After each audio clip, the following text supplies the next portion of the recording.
Shotgun for Tim Tebow.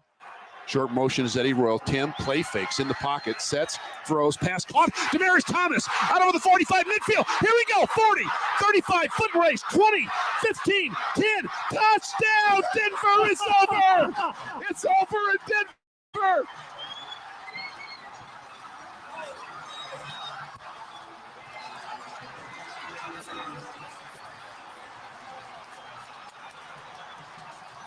The crowd has lost their mind. It is over. The first play of overtime.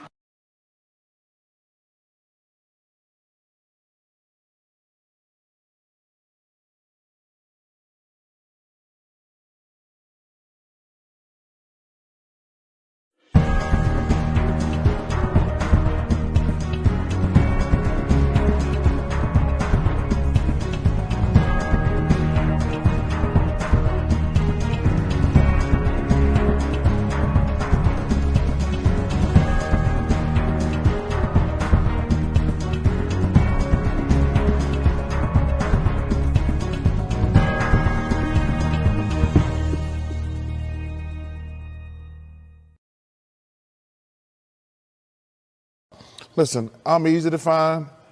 And listen, they can kiss my ass if they don't like it. There you go. What's going on, YouTube? Yeah. It's Nathan back with another video presentation. Happy Saturday. Hope everyone had a great week. Hope everyone had a great day, off to a great weekend so far. Hope everybody's staying safe. Before we get into the video, there is a few things I need to say up front.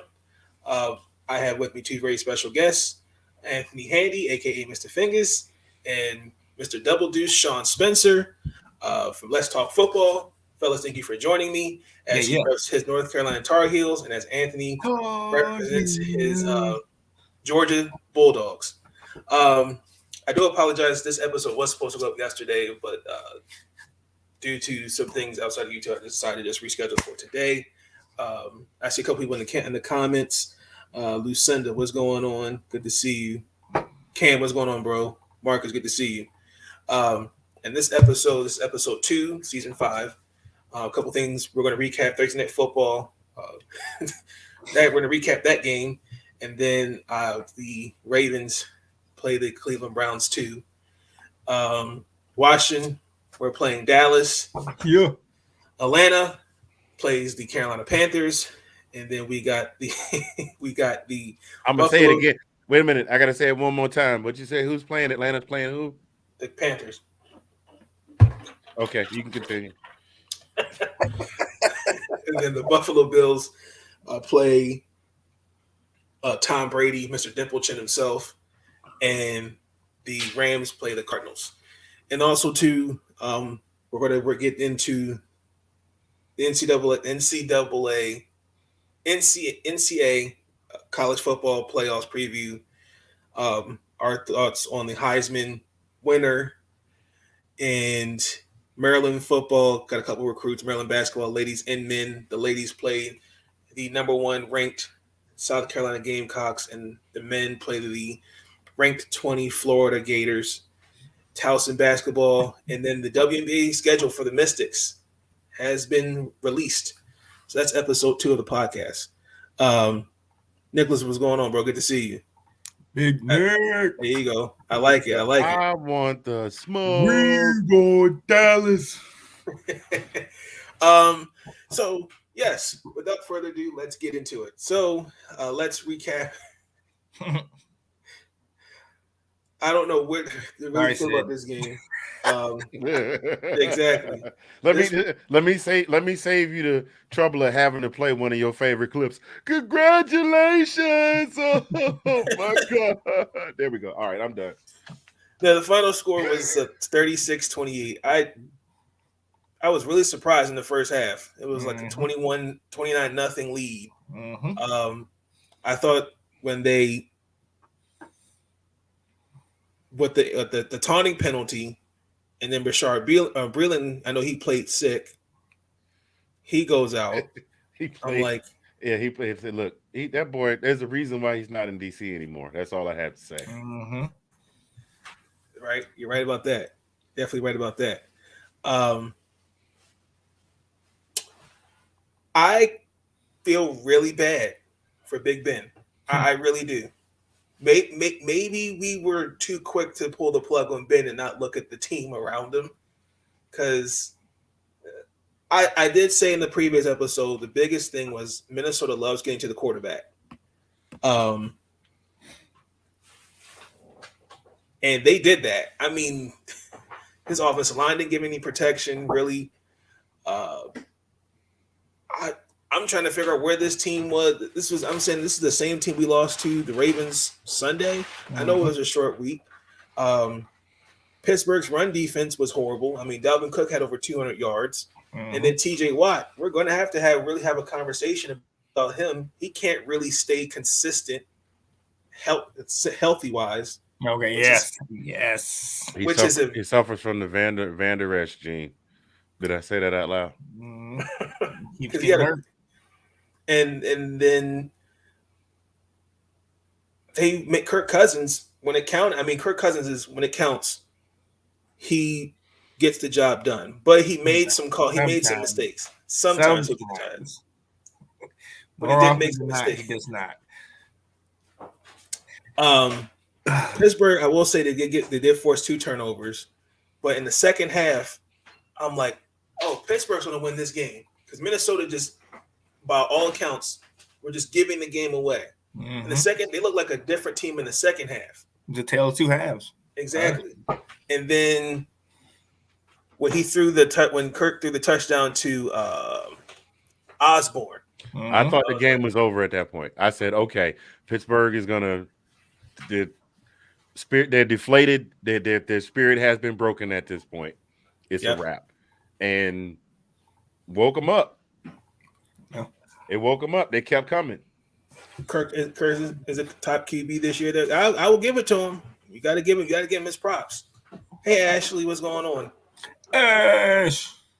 So it was a very, very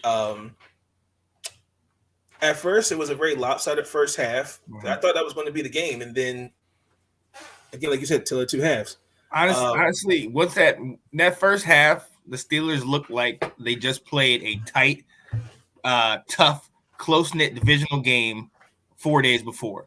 They looked like it. They looked flat. They looked like they didn't have anything left in the tank, and then they woke up that second half. Maybe that's what the Steelers are this year, a one-half team. They'll give you one good half, and then they'll lay an egg like they did in the Lions game or like they did in the first half of this game. Right. You know what I mean? And, hey, like you said, everybody's got to take all this, take this attention off Big Ben. Love him or hate him. The guy is still an elite Hall of Fame quarterback, and he proved it.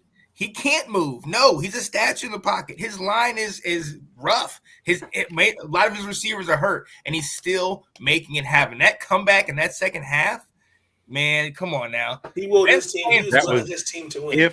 If the Steelers had figured, if that pass had been caught, and the Steelers had figured out a way to win that game would have gone down as one of the most epic second half comebacks in NFL history. I agree. I actually would have been happy to see it because then maybe it could be number 1 on the list behind somebody else's second half collapse in Super Bowl 51. I don't know who did that, but it happened a long time ago in a land far away.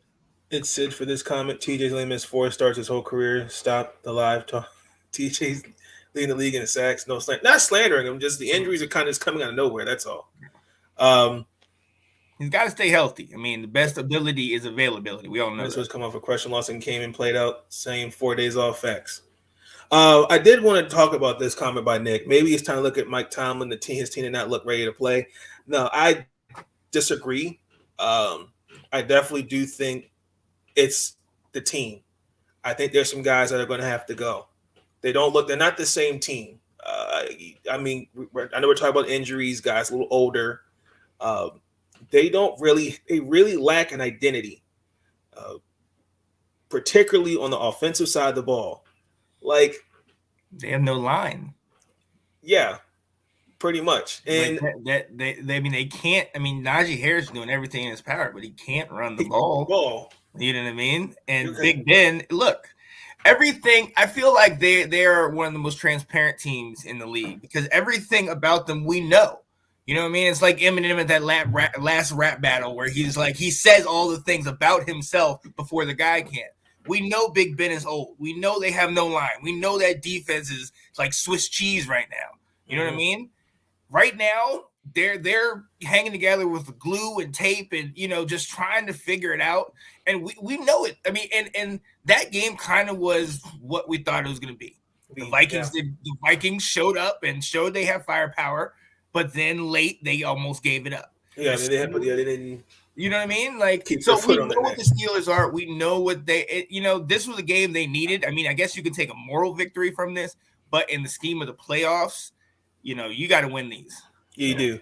Now, what do you think the chances are that with the additional rest, because now they got a Thursday game in and then they're playing on Sunday, what do you think they look like next Sunday? I think they'll play better, but I think there's some guys that ain't going to be starting, like Mr. Chase Claypool, after what happened in the winning seconds of that game. Like, it's clock's running. You don't have a timeout. You got the first down. Let's get back to the line. And then the fact you threw is Trey Turner. Am I saying his name right? His first try. Trey. O-lineman. Yeah. He throws him under the bus in the press conference, saying he took the ball from me. If you look, there was no referee in that vicinity right there. Right.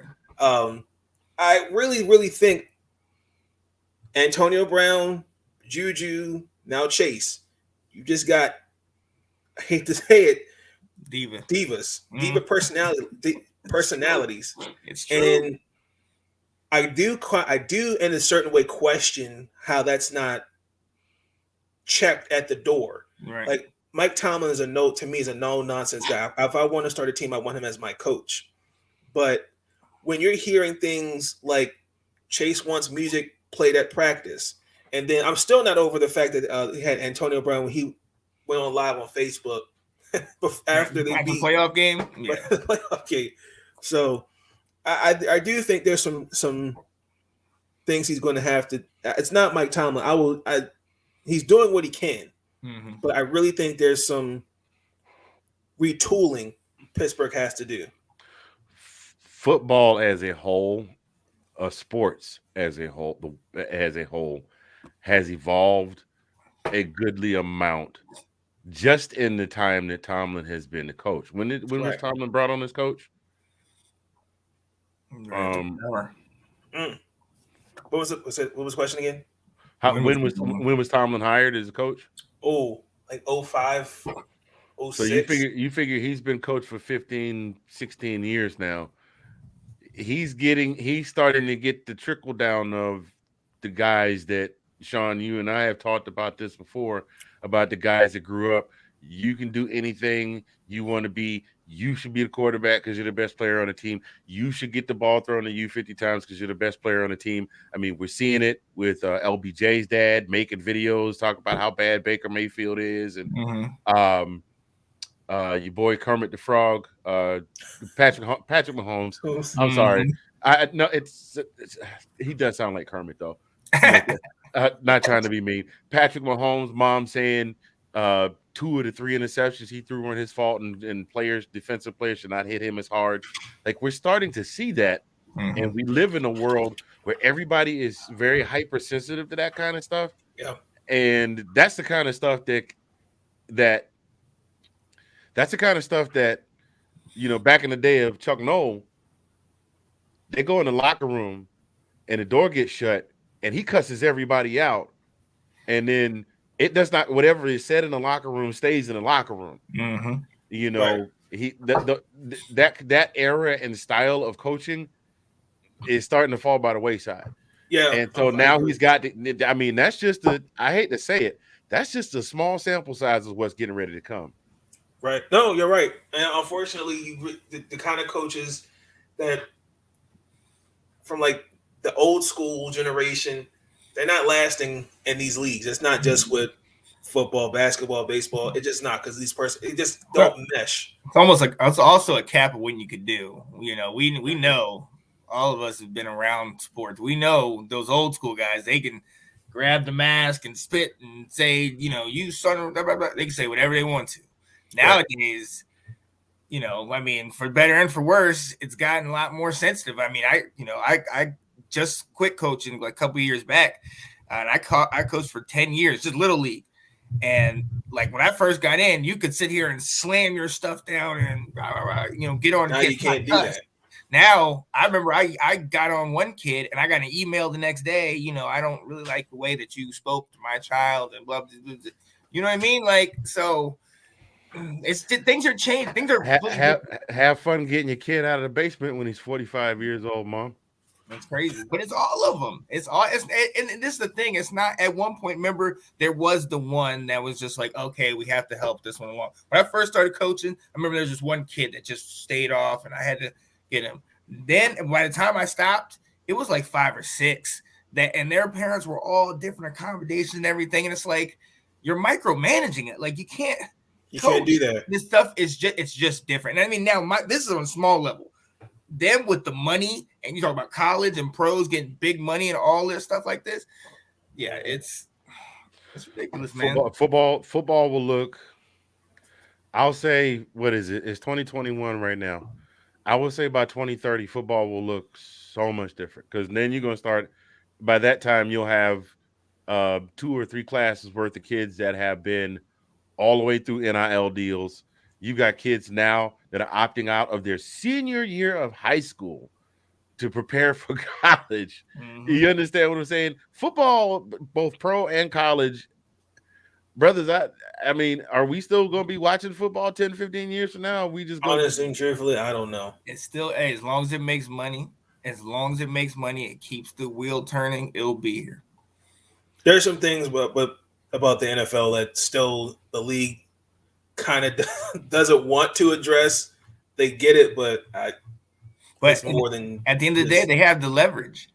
Think about how many things outside of football have to do with football: tailgating, fantasy football, betting. You know what I mean? Get-togethers. This is all things that bring it together that are outside of football technically, but have to do with it. It's too.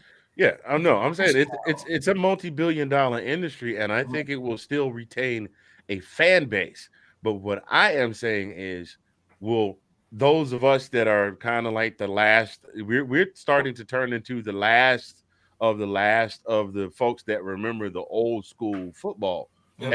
At what point are we just going to start going, I can't even watch this anymore? I think it starts honestly and truthfully. I think when you start holding players like that accountable, because they are getting paid to do a job. But you can't. But it's getting to the point where you can't. You getting to the point where you can't do that now. I mean, it hasn't gotten to pro level yet, but it's getting ready to start making its way there. Right. Because just like Sean said, you just stopped coaching a couple years ago, so now a lot of those kids are any of those kids in middle school now? You think? Yeah, some of the kids that I coached were in 8th grade, so they're in these kids right now. Some of them are graduating. Yeah, and they're getting ready to head off to play ball somewhere. Some of them are going to go play D1. And you know what I mean? And then it won't be too terribly much longer before some kid comes in and he gets a monster NIL deal. He's been courted since 5th grade. He gets a monster NIL deal. And then he starts having a fit because he's not getting reps or he's not. Then his dad, I mean, imagine Lincoln Riley. Everybody says that Lincoln Riley left because he didn't want to deal with the SEC, go out to California. He could be the king of California. Could you imagine what he left here with the Lincoln Riley Caleb situation? Imagine him going out to USC. And he gets a kid 4 or 5 years down the road, assuming he's still there that long. And he's got to deal with some kid's dad making a video about what a bad coach he is because he won't let his son play. That's a personal problem. Mm-hmm. He chose to go to his school. He chose. He made that choice. Well, the three of us, trust me, the three of us understand that amongst us, but that's not going to stop the court. The court of public opinion is the biggest court on the face of the planet. Right. Period. And that comes out, and there's going to be all the armchair quarterbacks are going to come out, and all the, the folks that are on the social media with the steroid thumbs. But that's why these kids got the PR guys at these major universities. They got the whole PR team to make them look better. They'll put him they could have him kissing a baby or something and go to a homeless shelter or something like that. because they make these guys look. I mean, look what Mac Jones in college had like a DUI his freshman year, was stumbling outside the daggone car, but they dressed it up, made it look nice, and by the time he got to Belichick, he was a finished product. You know what I mean? But it got hushed under. Look, to answer your question, we have to be the ones to pass it on. Just like our parents passed on the stuff before us, we have to be the ones to keep this stuff going. Me personally, I keep this stuff logged in my phone. You know how much I watch football. So we have to be the ones that tell about the good old days. That's why, like, we want Dallas, the rivalries. You talk about the grits blitz.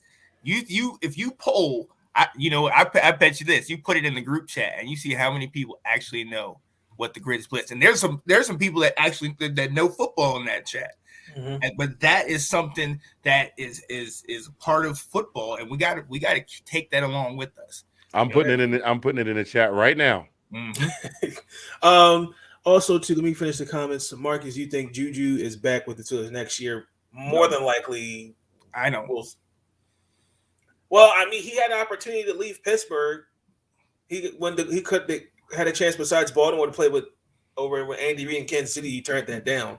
I think Big Ben and Juju was kind of a very, very, very low scale Aaron Rodgers, Devontae Adams. I think they were like, hey, Ben. I think Ben knew before the season, hey, this is my last run, and he told Juju, hey, let's do this, let's go out. He didn't expect Juju to get knocked out down with a shoulder injury, right? So, we'll see. I think he'll stay, but someone's going to offer him money on the table. Oh yeah. Money's going to fly this offseason. Tons of injuries, and the O-line is so bad. Tomlin's never had a losing season in 15 years. I'll never blame him. Yep. I agree. And Marcus said Patrick Mahomes' brother should be banned from FedEx. Marcus, great comment, man. That's comment of the day. We're going to star that. I like that. What's going on, Abs? Good to see you. Oh my goodness, is the shirtless wonder in the building? Watch out now. Next. Relationship with your children. My God. The Cleveland Browns too. I think this is going to be an exercise in patience for both fan bases. Really quick before I finish, Pittsburgh next week they face Tennessee, and the Vikings will face the Chicago Bears. Because the Bears are facing the Packers. Yeah. After that too. So, anywho, back to this game. After coming off a You see your boy Ab, right? You see your boy Ab, right? You see him, and you see him calling you out. Where's my invite guy? I think y'all can send him the invite. Oh, let me see if I can send it to him. I'm just saying, Nathan. Just saying, Nate. Sean, you didn't even let your boy know. You know what I'm saying? You didn't let your boy know. You and Anthony, I look up. I get a thing, ding. I look on my phone. Both y'all Bama's sitting on here. I'm like, they ain't even send me no invite. Dang, where are my invites? You know what I'm saying? But back to what I was saying. So after a very sad loss on my birthday, we lost 2019. The offense looked lethargic. I sat back after a couple days and kind of looked back at the game, did some film study, and the offense, for the most part, I can say this, it's very stale, and it's very, very easy to catch on. Like, there's one play where Lamar threw the pick. Okay, I feel like a couple of things. I think Lamar tries to do too much. One. On that play, Mark Andrews had a post corner route and then had Hollywood Brown kind of go on a slant. If you look at the play, Hollywood Brown was open. But also, too, I also noticed the offensive line, particularly Patrick McCarry, he did not pick up TJ Watt. The one thing that's bothering me about this team offensively is that offensive line. There's no assignment, because I would think my right tackle, because it was a clear show blitz, but didn't pick up on that. And obviously you see Lamar go back like 10, 15 yards and throws it off his back foot, and then Mikey Fitzpatrick gets the pick. Obviously the 2-point conversion, game of inches, again, same thing. Would you have gone? No, I would have taken the extra point and then try my luck in overtime. But I get it. I'm not going to call him out for that choice. Yes, Lamar Jackson threw for over 250 yards, had a touchdown, he had 55 yards. Great. But I have to be honest. He got taken down 7 times. He's actually I'm looking at him, and I think this notion he has to. I think they're putting too much on his shoulders. I don't think they're letting him make the adjustments at the line. Like I feel like there have been numerous times where I'm like audible, clear showing blitz. Like they're showing cover 0, cover 2 zone blitz. Like, and it's just to me like Greg Roman. It starts with him. No. I feel like Lamar has graduated, because let's just keep it. I think there's after a while there's certain offensive coordinators that you just grow from, and I feel like the league has figured out this offense. Like, oh, okay, it's easily a screen route or pistol play action. Someone's either going. Mark Andrews is going to go deep 20 yards, or Hollywood Brown's going to cut. It's just too obvious. And then the defense, we lost Marlon Humphrey for the season. This ship is now starting to list Portside and Starboard. Let me just give you who's probably going to start. Jimmy Smith, Geno Stone, Chuck Clark, probably Brandon Stevens. That's what our corners look like. And then on top of that, I'm not going to even talk about the defensive line. Calais Campbell, Brandon Williams. I'd say probably. We got some good talent. Like we didn't even talk about Owe. Owe was nowhere to be found Sunday. But I say all that to say all this. We're playing the Cleveland Browns again, who I believe are fresh. Come off a bye week. Now I do believe that a couple players are not going to play because of COVID. Their punter and somebody else. Hold on. Lamar needs a better O-line and a proven veteran wide receiver.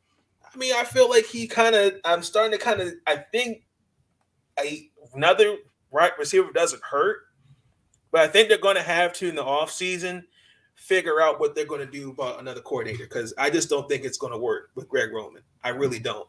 Yeah. Greg Newsome, Jamie Gilliam, and Anthony Walker, all 3 of those guys are out for Cleveland. And then also too, Rashard Bateman. No reason why he should be on. He was only out there 4 times Sunday. Wait, this is our first round pick, and he's not out there. If he's not out there 60%, 70% of the snaps tomorrow, ladies and gentlemen, something's wrong with that. I know the guy was injured the first few weeks, but to him not being out there like that, nah. I kind of now starting to think what Willie Snead and Des Bryant were saying. Now I kind of start to get it. But a couple things. We're going into a stretch where this is where it's definitely going to show the strength of the team. We got to play Cleveland, obviously tomorrow. Then we got Green Bay, Los Angeles Rams, Bengals, and then we finish Pittsburgh here at home. I'm telling you right now, the Ravens will lose 2 of those games. Guaranteed. How many wide receivers? No, not at number 1. I think Hollywood Brown has now shown he's really a slot, not a 2-ish. I'm starting to get Scott Turner vibes from this coordinator. Interesting.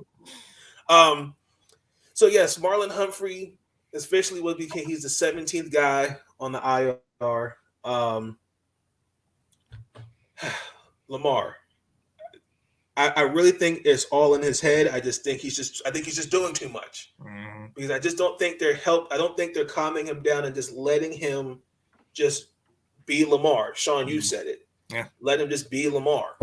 I mean, I will say this. We're running the ball really well. We're third in the league with rushing like 140-something yards per game, which is not bad. But I will say in the last 4 games, he's thrown 8 picks. And I think a lot of it just is I think he's trying to overcompensate. And I don't think they're all on the same page. So I definitely think I'm going to see what he looks like. Now, I'm not – this time I can't talk about drops. But there was a couple of drops. Mark Andrews had a couple. Sammy Watkins. I just think that if they tighten up some of the things on offense, I think they'll be okay. Now, Baker Mayfield. Now, I know we've been all critical of Baker with his injuries and different things that's been going on. I'm kind of curious to see what he looks like after this game because I know when we played them, I know he played through a shoulder injury and a foot injury. So they don't have Njoku Smith neither. I think he's out as well. I remember saying that last. And then really his best target now is Jarvis Landry. So I don't know what defensively, I don't know what the Ravens are going to look like now that we lost our number two corner for the year. And with the way we are as a passing defense, I'm really hoping that the Ravens get it together. I really do. I'm going to say the Ravens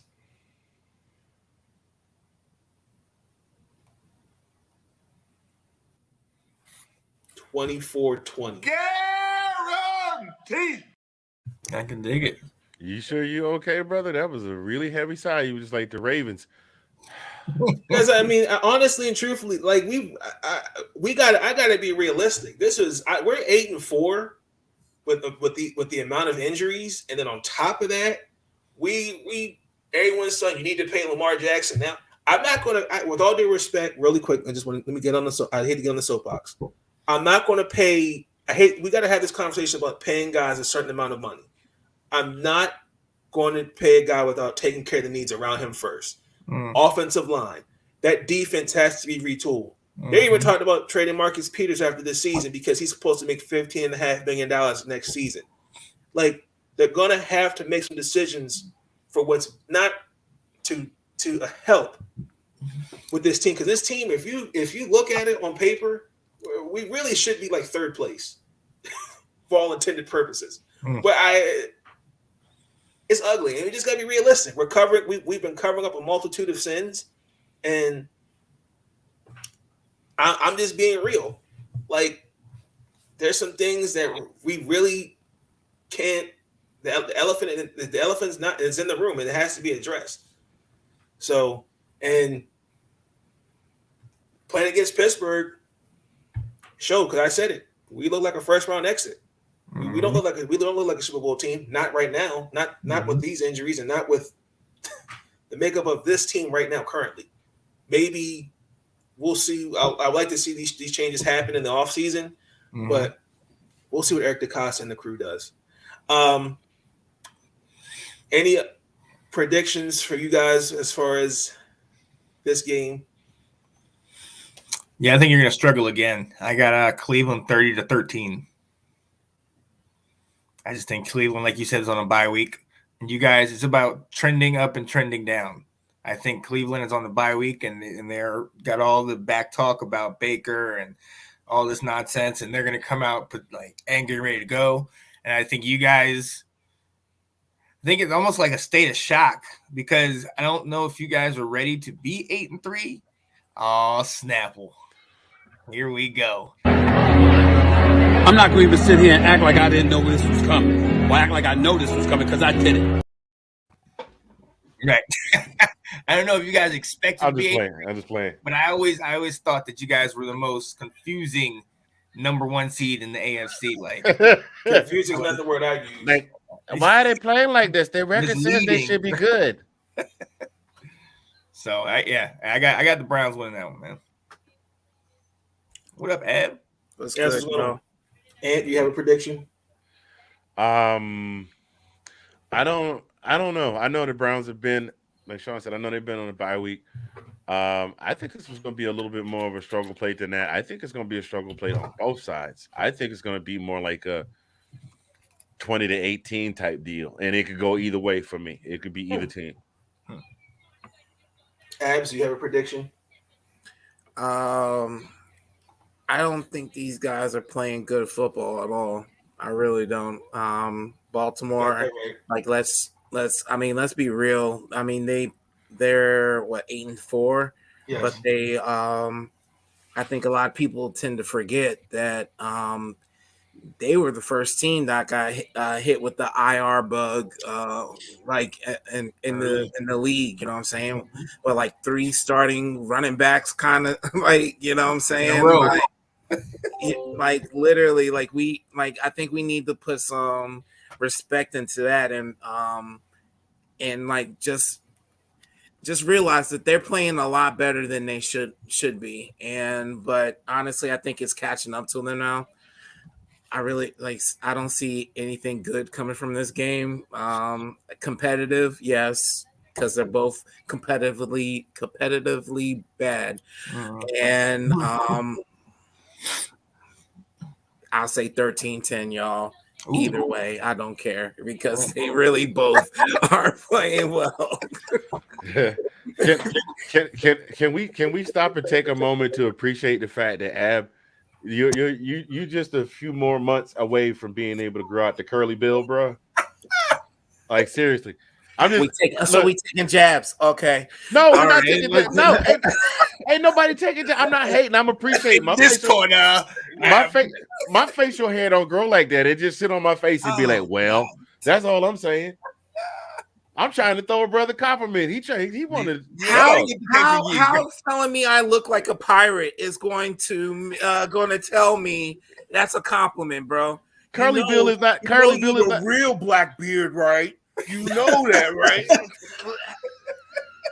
Browns are bad. I got Baltimore. Thank you, Ashley. Oh, really quick point of order. I want to say this for the record. This season is giving me 2015 vibes. Oh my God. Hear me out. Remind us what you're talking about, bro. That year, okay. Okay. If I remember, 14 of those games were decided by 8 points or less. Now, Joe Flacco, T. Sizzle, Forsett, Steve Smith Sr. all suffered season-ending injuries. Now, I pulled out my notes. Let me just name off this injury reserve. Nick Boyle, who was suspended. Marlon Brown, Michael Campanaro, Chris Canty, Matt Elam, Crockett Gilmore, Eugene Monroe, Dennis Pitta, Brashard Perriman, Lorenzo Talaferro. We even had Darren Waller on this before he went to Oakland. Jeremy Zutta.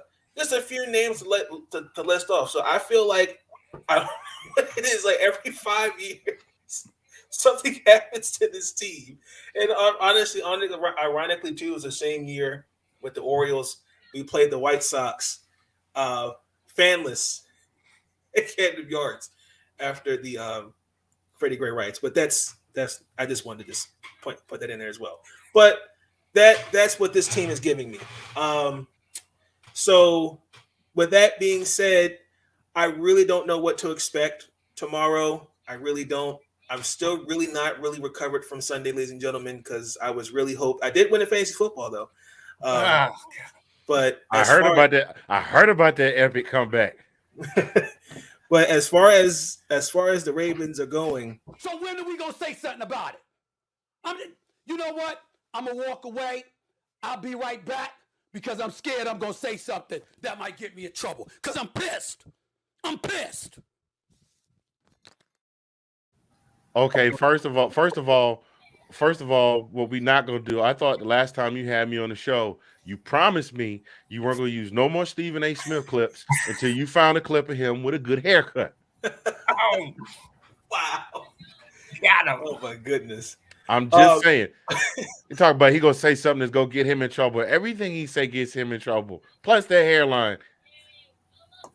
And we ain't even gonna talk about that 1950s auntie where she would put the mustache pencil on it and rock that out to the club mustache she got working. Okay, we're going to transition into the next game with the Washington football team. Oh, the good stuff.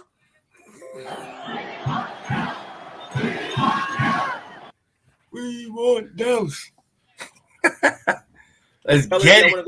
Y'all want to go ahead and take that away? Yeah, go ahead, man. I've already been talking. What? You came back to wait. It ain't my turn yet. Okay, so we're giving the preview. So preview. Dallas came out to a hot start. They started the season 7-1. Mm-hmm. 7-1. They started 7-1. Come on with it. Come on with it, Am. I'm trying to read and then try to speak at the same time. I can't do that, bro. No, I thought you was setting them up to hit them with the roast. That's all. I was like, come on with it. So they started off 7-1, and then all of a sudden, they just started acting like their name just really bad. Like, honestly, like what we've known from what their name is has been. So they've been really bad recently. And honestly, after they started the season, they really look like world beaters to me. I'll be the first one to say that. And I'm a Washington fan. So they start off really hot, and then now they're really not. Mm-hmm. And it's just funny. We started the season 2-6. 2-6, guys, honestly. Mm-hmm. And then ask Sean on our show, Washington Football Weekly, and we do our show on Wednesdays. So on our show, congratulations to Will YouTube, Twitter, Facebook. You know what I'm saying? Let's get it.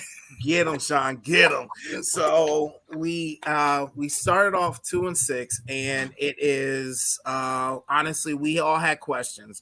But on our show a few weeks ago, before our bye, we were talking about it. Do you see us making a run?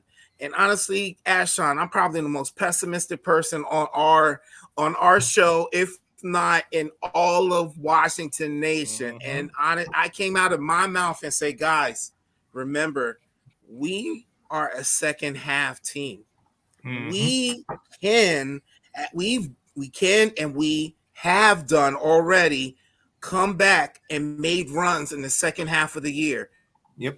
I think a lot of people forget the RG3 run. You know what I'm saying? Mm-hmm. My boy, spit off seven wins in a row to make the playoffs, to win the division. Why y'all acting surprised? And that's not even the last time. Like, that wasn't even the last time we did our only time doing it. We've done it before. So put some respect on our name. I think after this win, the respect is going to be there. Honestly, I think it's a close game, and it's going to be phenomenal. Honestly, as long as we stick in there with them, I'm going to be a happy boy anyway. But yeah. I do see us making the playoffs. So honestly, like, we don't need to win out. If we win out, we win the division. But we don't have to do that. Let's not put all the pressure on. Please remember that we are like Baltimore started off. Like our injury list looks like the damn yellow pages. Like it's so long and expensive. It is ridiculous. So honestly, we should not be playing this well for a team as injured as we are. Yeah. And I'd be out like years before. I'd be the first one to tell you we're injured, so F this season. But honestly, there's no excuses for us right now. We don't even hold ourselves. We don't even sit there and act like, well, we're injured, so we can't play. We can't win. Wrong. Right. Wrong. we said F them injuries, and we doing it. We are winning. And before you guys sleep on our 4-game winning streak, please remember it won the first one. It popped off on a Super Bowl defending champions. Beat that goat. Super Bowl Oh, defending champions. Mr. Dimpleton It himself. started off on that, and they were like they have a really good offense and a damn good defense, and we shut both that shit down. Mhm. And then okay, well, you beat Seattle, you beat Carolina, big whoop, man. We also beat like probably the top 5 offense in the league and the Las Vegas Raiders. So please put some respect on her name before I come to your house. Get him. He Get will do him. it. Look at me, y'all. He will do it. I'm saying. Get him. When 50 Cent say, I'll spray your mama's house and have your ass come looking for me. What? Oh, wow. Wow. Say it, son. Say it, son. He was shirtless one, son. He's showing his picture. And Nate Snell show, son. We getting it done, yo. Hey. Go, shorty. It's your birthday. Got shot 9 times. Sorry to take so long, bro. But look, to your point, man. West, we got our injury list is a laundry list. We got Wes Schweitzer on reserve. James Smith-Williams is out. Daryl Roberts is out. Kaliki Hudson's out. Jordan Kunzek is out. Montez is out with COVID. You already know about Logan Thomas on IR. I mean, it's just name after name after name. But just like last year when we had injuries and situations like this, there's something to your point, Ab. There's something about this team where we are kind of you're making these runs. You're making you believe. You know what I mean? The culture, we know what Ron's doing. But look, when it comes to this game, best thing we can do is what we've been doing. What is that, Ab? Win the time of possession. Win the battle of third downs. Time of possession. Make mistake-free football. Yep. No interception late in the game when we're trying to run the damn clock out. You know what I mean? And run the damn about to ball. trade Taylor Heineke for doing that dumb shit. Yeah. He has to stop that. And how do we stop from doing that? Run the damn ball. I thought you were gonna say break his legs. My bad. I was. Well, I mean, I think we all know he's not the greatest signal caller, but do you think that could be him not giving them the ability to him make the adjustments, like call audibles, or do you feel like it's just same thing? He just tries to do too much at times. Sean, you go first. I do think he sometimes he pushes it a little bit. I think he definitely tries to play hero ball from time to time.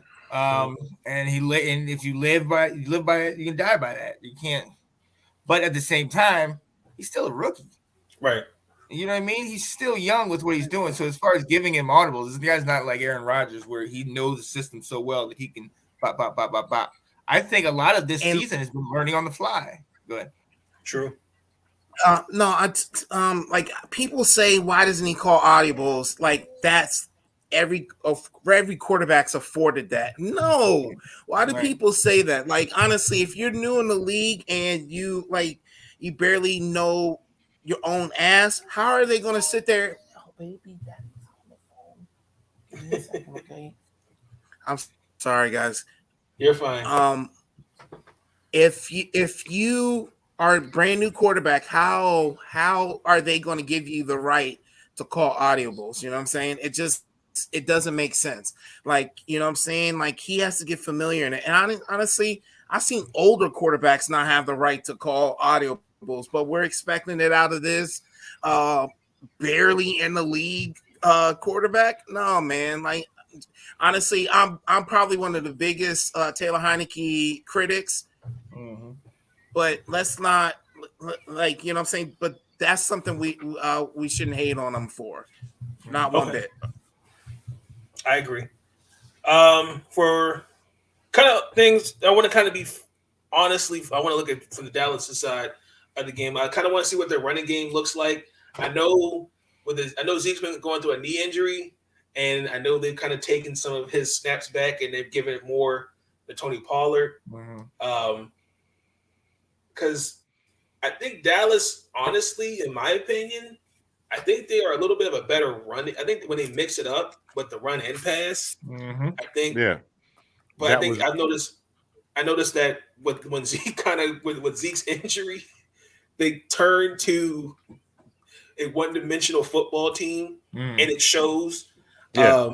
Well, that was the thing during the beginning of the season that definitely just pushed them and put them head and shoulders above everybody else in the East, was that they had the two-headed monster in the backfield, but then having that two-headed monster allowed Dak the luxury of being able to, they weren't looking for him to pass every down because you had back a healthy Zeke and you had Pollard back there. You know what I mean? So anyway, continue. I'm sorry. Yeah. What else? We already talked to you guys. Pretty hit the nail on the head with Heineke avoiding the big mistakes. Dallas doesn't have the greatest pass defense. I think they're like 28th. I think they allow against pass. They do force turnovers with Mr. Trayvon Diggs out there in the backfield. I think he leads the league in interceptions with 9. So I'm kind of seeing what that matchup with him and Terry McLaurin. But I think McLaurin will get the best of Mr. Diggs. Guaranteed. I think McLaurin will have like over 200 yards. Oh wow! And then also too, I think this is a game I'm looking at Dak Prescott. I know Dak's kind of been, but he doesn't have CD. Amari Cooper with COVID. I mean, he's got Gallup, Eugene Wilson, and not Eugene Wilson. What was the other wide receiver? Not Schultz. He's like their fourth wide receiver. Not Gallup. Gallup? No, I said Cedric Wilson. Cedric Wilson. That's who it is. Yeah. Not Eugene Wilson. Cedric Wilson. So I'm kind of curious to see what he'll look like in that. But I do think I think this is Washington's game. I do. I think if Washington is consistent, you're gonna have to block. Look, you don't forget that boy Micah Parsons. Now, that boy is probably, in my opinion, the defensive rookie of the year, man. And look, we gonna have to block him because he creates issues. Ab and I both were talking about him before the year. We wanted to get him in the draft. We were hoping he got to us, but we didn't think he was gonna get that far. Well, I wasn't expecting Jared Davis to be the pick, to be honest with you. I really thought he was going to slip because of all that bad stuff off and everything like that. Yeah, because they really were kind of on that too before the draft. Well, he's definitely had this off the field, but it didn't hurt his stock. But I think the Washington football team. I believe the Washington football team will win at home. It's going to be a shootout. 41-35. Guaranteed. That never gets old to me. It really doesn't. That shit never gets old, bro. Can I add something real quick? Paid homage to it on the show. What you say? I was saying you paid homage to it on the show and watched the football. Oh, you did. Yeah, that's right. You did. Go ahead, Ant. You're muted. So I think we need to realize, like, even though Trayvon Diggs, even though he's interception machine and everything like that, this dude gets burned out a lot too. He does. So honestly, and I think he's leading the league in I forget the stat, but basically saying he gives up a lot of yardage. With whenever he's covering somebody. So I mean, it's like all or nothing with him. I think, and honestly, from just what I think, I really think that they might target this dude for that reason. If it's Terry and him, like one-on-one, if they try to do that one-on-one, like, I got him, coach. You don't need the double team. We don't need the double team. I got him all by myself. It's going to be a long day, bro. Honestly, I can see. I'm calling it now. After I say this, Nate, you put the guarantee on there, okay? Okay. I guarantee Terry will burn him at least once in this game. Guaranteed. At least once. I can Like dig it. 50, 60, 70 yards type burn, guys. I'm trying to tell you, touchdown. Oh, I like that. I like that.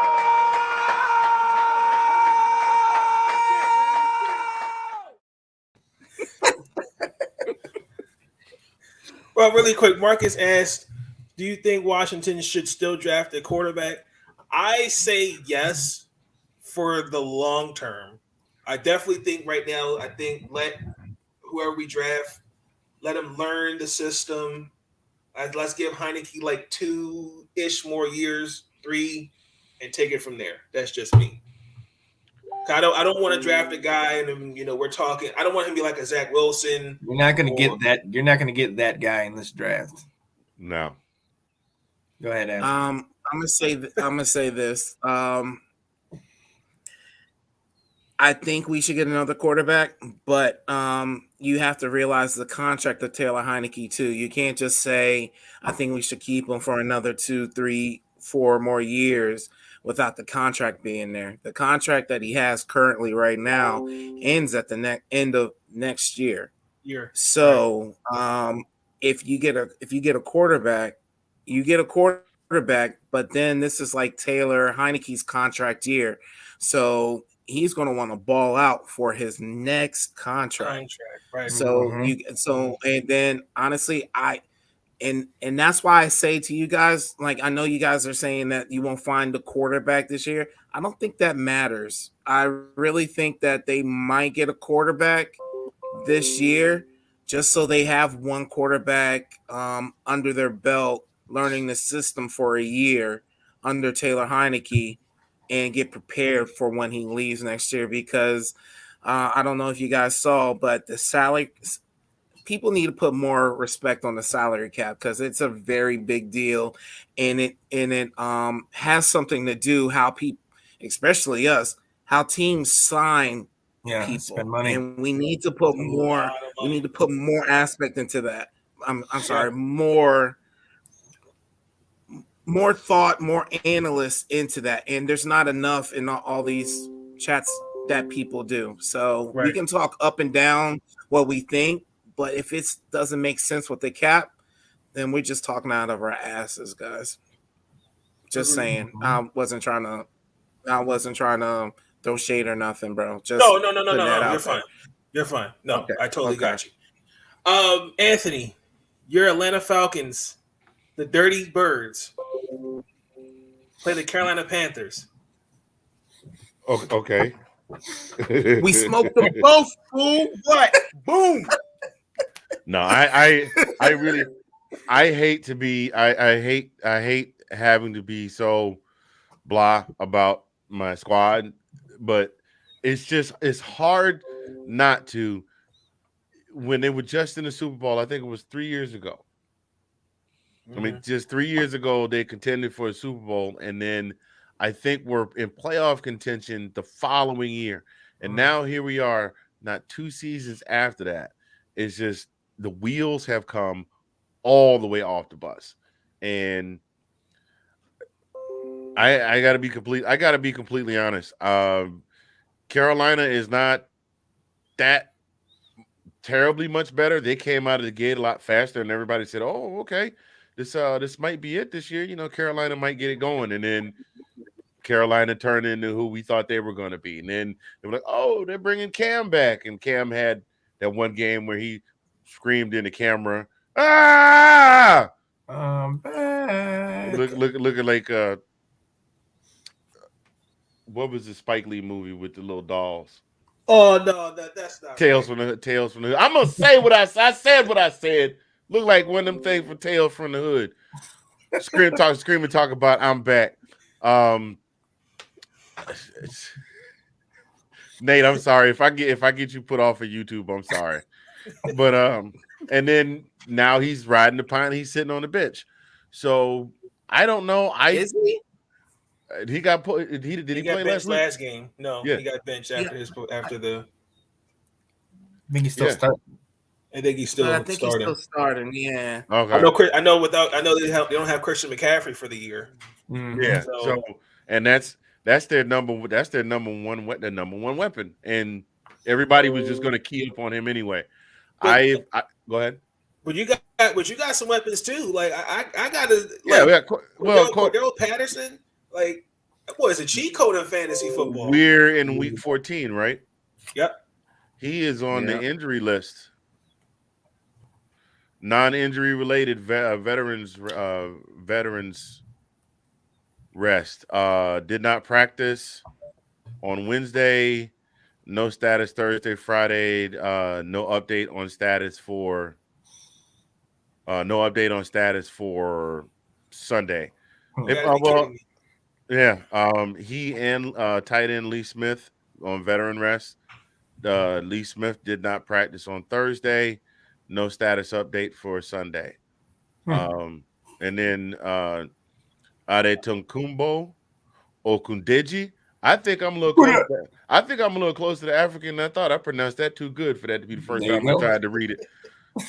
You must come with me. Follow me. I know the way. You eat the secret. You fucked it up right there. Like, you know what I'm saying? You did it. Like, you put so much respect on him at 4. And then all of a sudden, follow Rafiki. He know the way. Like, you totally messed it up after that. Listen. No, I know where I came from. I can trace to where my granddaddy got great granddaddy got off the boat. That's not even a lie. That is the truth. So I know where I come from. I'm proud of my heritage, but sometimes it's hard being this dark because I can't even see my hands and pick stuff up in the dark when I'm walking around the house. Anyway, he's out with an ankle. He's out with an ankle injury. He's questionable. Safety Richard Grant questionable with an ankle. Limited practice all week. Did not practice on Wednesday. So I think it's going to be a little bit of a, I think it's going to be a push. Right. I do. I think this game on Sunday is going to be a push. Breaking news or story that people are starting to latch on to, and I'm hearing on a lot of sports outlets. Next year, the stories are starting to circulate that your boy Mitch Trubisky is being looked at very heavily as being picked up by the Atlanta Falcons. Okay. Talk about out of the frying pan and into the fire. They said that about us too. I was about to say they said that about us too.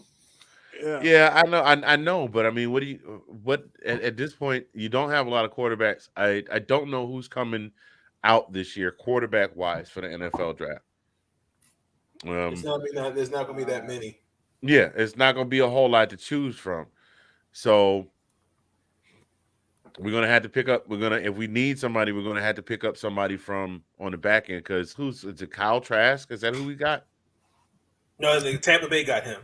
Yeah, I got him last year for the draft. Tom Brady's replacement. I called that too. You got Desmond Ritter's coming out. Jake Hayner from Fresno. Will Levis from Kentucky. Yeah, they're easily like round 3, round 2 guys. Bailey Zappi from Western Michigan, and he led the country in passing. And all of the holes that Atlanta has. I mean, Atlanta's offensive line. Actually, I think what Atlanta needs is a whole new coaching staff and a new front office and a new owner. And I'm not even being silly. It's just there's no reason why a team goes from hero to zero that quickly. Just period. I mean, you're in the hunt. You know, you're one game out the playoffs. Yeah. In the hunt means we just waiting to get eliminated. Is what that means. You are one game out the playoffs. What happened to having faith small as a mustard seed? I got faith. I have faith in my team that they will figure out a way to mess this up. That's what I have. That you talk about faith. That's talk about Jesus and faith. You can do stuff like throw rocks and knock giants down and get into heaven. It didn't have nothing to do when the scripture was written. It had nothing to do with football. Now we use analogies. To talk about things like races. Who won that race, Sean? You've been talking about that race all damn season. Is the race over yet?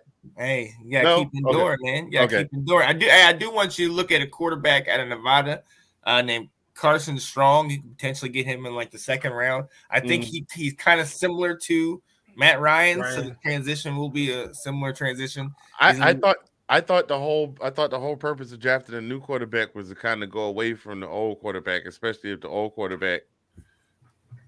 Listen. I have said it. I love Matt Ryan to death. He's going to go down in history as probably one of the greatest quarterbacks in the franchise.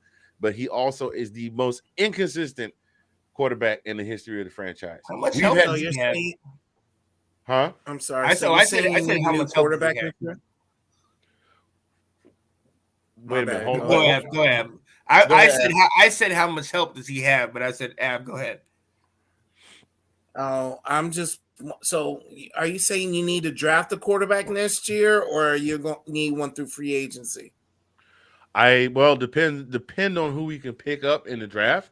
Then maybe, but I think right now what we need to do is focus on things like the offensive line. Atlanta hasn't really had a definitive run game since Jamal Anderson. Now I know we did have the Michael Turner years, but that was hit, that was miss. But there's a lot of things on that team that need to be addressed outside of just Matt Ryan. So while the quarterback is not the number one priority, it's still pretty high up there. Just a really quick point of order. Who? I was going to see how much longer they had him. Like, y'all have him for like another 2 years or something, right? That's what I'm looking up right now. I think his contract's coming up to an end soon. But while he's looking at that, I just really want to point this out. So this is a couple quarterbacks that are free agents for next year. Fitzpatrick, Dalton, Foles, Cam, Tyrod Taylor, Jameis, Jacoby Brissett, Teddy Bridgewater, Mariota, Flacco, Blaine Gabbert, Chad Henne, AJ McCarron, Matt Barkley, Trevor Siemian, Mike White, Dwayne Haskins, Kyle Allen, Brett Rippon, David Blau, Philip Walker. After you pass Trevor Siemian's name, the rest of those could be people in somebody's third grade class. I have no idea who they are. Yeah, we do have him for 2 more seasons. Right now, what they did was and this is very telling. They converted $23 million of his base salary into $2 million, and then they've spread the rest out as a bonus. Yeah, they restructured his deal. They restructured his deal. Now, if the organization had enough faith in him and his abilities, I think he would still have his contract as it was. I'm just saying that to me is that plus the fact that you don't think so? I don't agree. No. You restructure the contract, 1, because you're trying to get rid of him, like you're implying right now, but 2, you're in salary cap hell. And when you convert somebody's money into a signing bonus, which is signing bonuses are guaranteed to these players, then that means you have more faith in them. You get what I'm saying? Like you're giving them, instead of basically saying like those monies are kind of like this, they're like, maybe you'll get it, maybe not. They convert it to guarantee money. If that's the case, then they have more faith in them than it's being brought out to everybody else. I for the life of me can't understand why.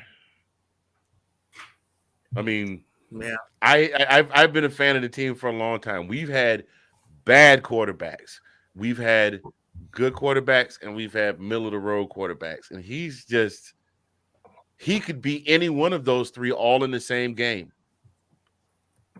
for weeks on end. He could come out and have 2 or 3 stellar games, and then he could come out and have 2 crappy games, and then he could be like, "Oh my God, the first half's great," and then he just turned into jello in the second half. And that's the thing for me. That's the thing for me that I'm looking at for him as a quarterback, where I think there needs to be, because there are 22 pieces on that field plus the special teams guys. All the quarterbacks, Marcus. But the quarterback, hands down, is the one that shoulders either all of the glory, or all of the glory, or the lion's share of the glory, or the lion's share of the blame. Right. And that's who the team rallies around. And if you don't know if Dr. Jekyll or Mr. Hyde is going to show up in your huddle from Sunday to Sunday, how do you rally around a guy like that? I mean, they're doing it because they're getting these paychecks, but realistically speaking, are those guys out there really giving it 100%, or are they just out there doing it just because if I don't get a paycheck? To Sean's point, how do you sit there and know it's him instead of everybody else? Well, you don't. And if it was everybody else, would they really be guaranteeing his money like that? You don't. Or I'm sorry, if it is him, then would they be guaranteeing his money like that? To answer the first part, you don't. But then I did kind of address that just a couple seconds before you asked, in that the quarterback's lion's share of the glory, lion's share of the blame. As would they guarantee his money? I don't know how come Matt Nagy's been allowed to stay the coach of the Chicago Bears as long as he or the Lions or whoever it is he's coaching as long as he's been. The Bears. How's he been able to stay there so long? You know what I mean? It's like I don't know. I'm not in the front office. I don't understand why. I'm not a football person, but I know what I see week in and week out for the last couple of seasons. So I can't speak to that either. So give a score with this game. What do you see? Oh, I think this one's gonna be actually, you know what? I'm gonna say something. I think if Cam comes out, if they get the ball first and Cam comes out and he gets a hot hand on the first couple of possessions, I'm giving it at least a double. I'm giving it to Carolina by at least double digits, like something like 28-18 or 28-13 or something like that. I think if it starts out as a comedy of errors, I think it's another low scoring, like 13-17 kind of game. It just depends. It depends on which Cam Newton shows up on that first possession. Right. Okay. I'm gonna call an audible. Just be considerate of time. The Rams play the Cardinals Monday Night Football. A couple things I've noticed with the Cardinals. I think they're the best team in the league. They're getting Kyle Murray back and DeAndre Hopkins. I'm kind of looking to see what Rams offense, Arizona's offense is going to look like, especially on the defensive side of the ball too. I definitely do think the Rams will upset the Cardinals 24-21. Guaranteed. And then the Buffalo Bills play Mr. Dimple Chin himself, Tom Brady. Play the Buffaloes and Mr. Dimple Chin and the Buccaneers. After that, I don't know what kind of football game you want to call that. I'll call it the win game, where there were only 3 passes attempted. For all intended purposes, Buffalo should win this game. They really should. Against Tampa Bay? For all intended purposes, they should win this game. What's the but to that statement? I think I'm looking at their defense. Like, they're going to have to make some plays. Like, when you have Poyer and Micah Hyde after the post-game interview being questioned by a reporter, like, don't you feel embarrassed that you lost to a team where they only completed 2 passes? Like, there should be some motivation behind that. So I don't know what their defense is going to look like against Mr. Dimple Chin himself. I really don't. But also, too, offensively, like Dawson Knox, he has had a case of butterfingers. The running game is been primarily Josh Allen. They for all intended purposes, I just think Buffalo is just going to win. Something just tells me they're just going to win, but I think Mr. Dimple Chin is going to find a way to ruin that. So, where's the game at? I think it's in Tampa. I believe. Let me check. I believe it's at Tampa. I'll go the other way. I don't think it'll even be close because I think Tampa Bay will. Yeah, I think Tampa Bay will just they're gonna do what they do. Leonard Fournette's gonna have a good game, and Tom Brady is gonna have probably even better games too. Fournette. I just think there's too much Tampa Bay. They're getting healthy right at the right time. It's not even going to be close from where I'm looking. Double digits. Agreed. whatever. At the start of the season, again, this is another one of those like we were just talking about with Carolina. The Bills came out hot. They were like, "Is Josh going to get it done this year?" And again, there was a point where there was an obvious drop off. They're a team that still, I think, is still missing some key cog somewhere. I don't know where or what it is. But Tampa Bay, to piggyback on, hey, Ab, you remember this saying from back in the day? To piggyback on what the first sergeant said, to piggyback on what Ab said, yeah, it's I don't foresee Tampa letting Buffalo get anywhere near close to even winning this game. This was going to be a minimum. I got Tampa winning by a minimum of 17 points. I can see it. I can definitely see it. I think Nate, you were saying like because of what they have, they just aren't using what they have, and they're just not. I just don't get it. Yeah, so I mean, they're running. They have two potential starting running backs. Like these guys are decent enough to start in this league, but they're just whatever it is, they aren't doing it. They really aren't. Singletary is like a LaShawn McCoy type, and Moss, you got him like a beast mode type, and they're not.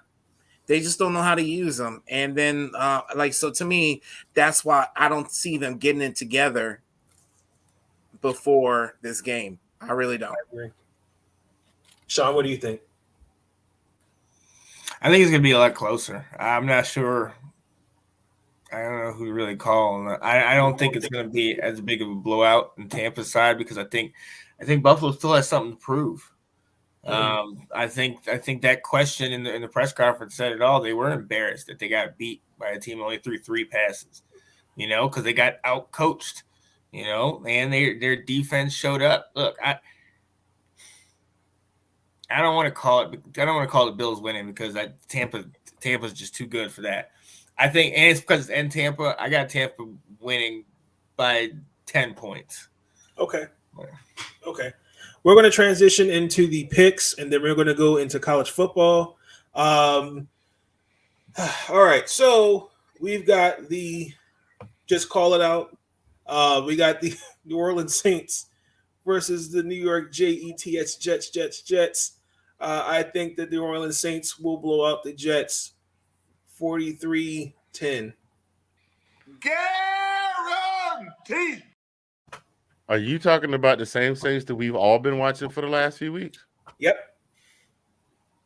It's the Jets. It's open season.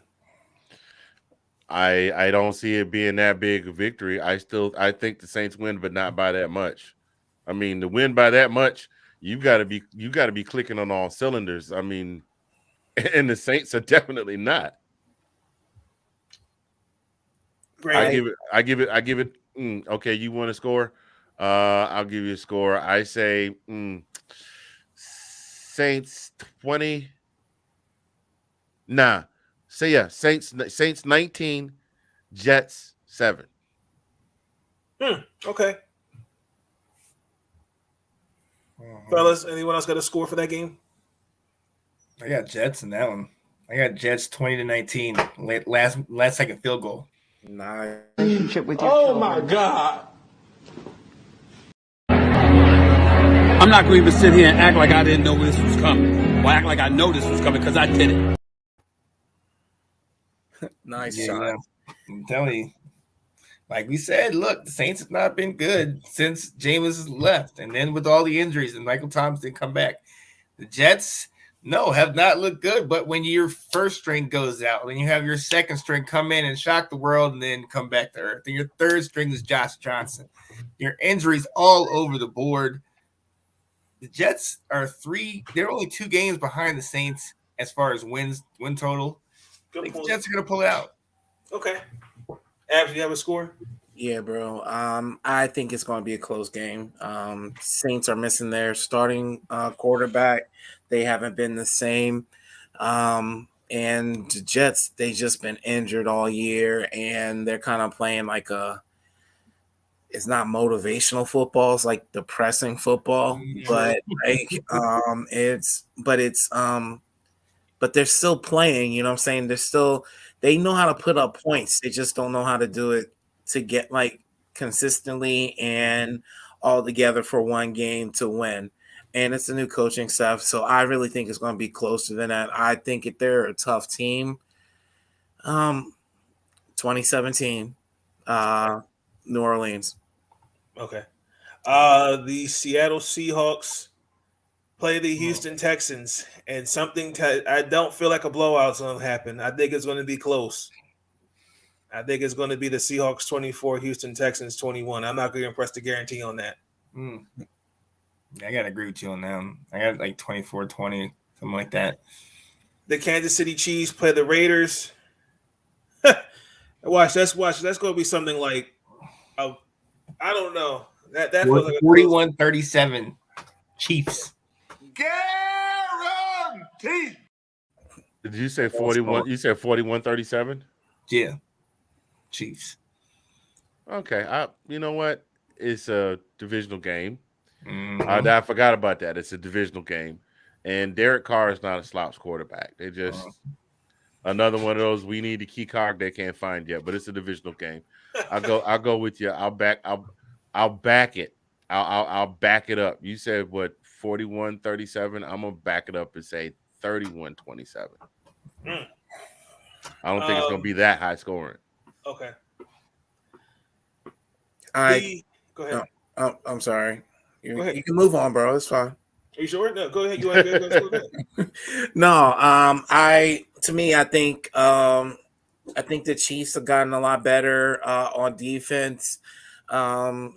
Just like they've been doing better the last the second half of the year. So to me, I think that's why it's going to be a surprise when Derek Carr throws all over him. I see the Raiders winning this just because they need to stay in contention.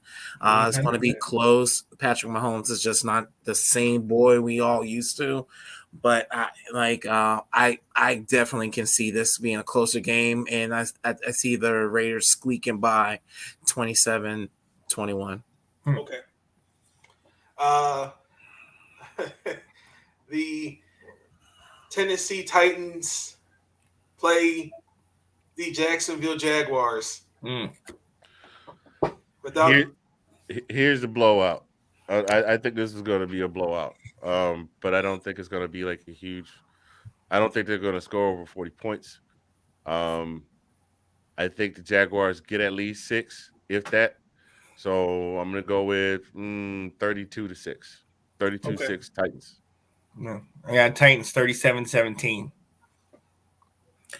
This team is dead. Like, honestly, I don't know if you guys heard about everything in the Jaguars organization, but they are not. They are not a team, and honestly, you can tell, and it shows on the field. It will show on the field. So honestly, until they get all that squared away, that's in the locker room and in the office, they're not going to be in any games for the rest of this season. I see it like 21-3. I think the Tennessee Titans are going to beat the Jaguars by 30. I'm seeing something like 30-0. Wow.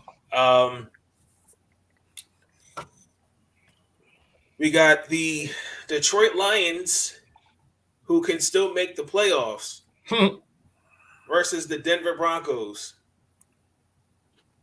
Something tells me that the Detroit Lions are going to get their second win of the season. Guaranteed. I don't know. Where you think all of them were inspired by Jared Goff's girlfriend's video of the news they won? Hey, yeah. Anytime she can jump around and celebrate, I'm good. Bro, she was so surprised. She was like surprised, like she just found out she was pregnant. She was like, "But I wore a condom." So I don't understand. Like, she didn't understand how sex worked. Like, oh, they what?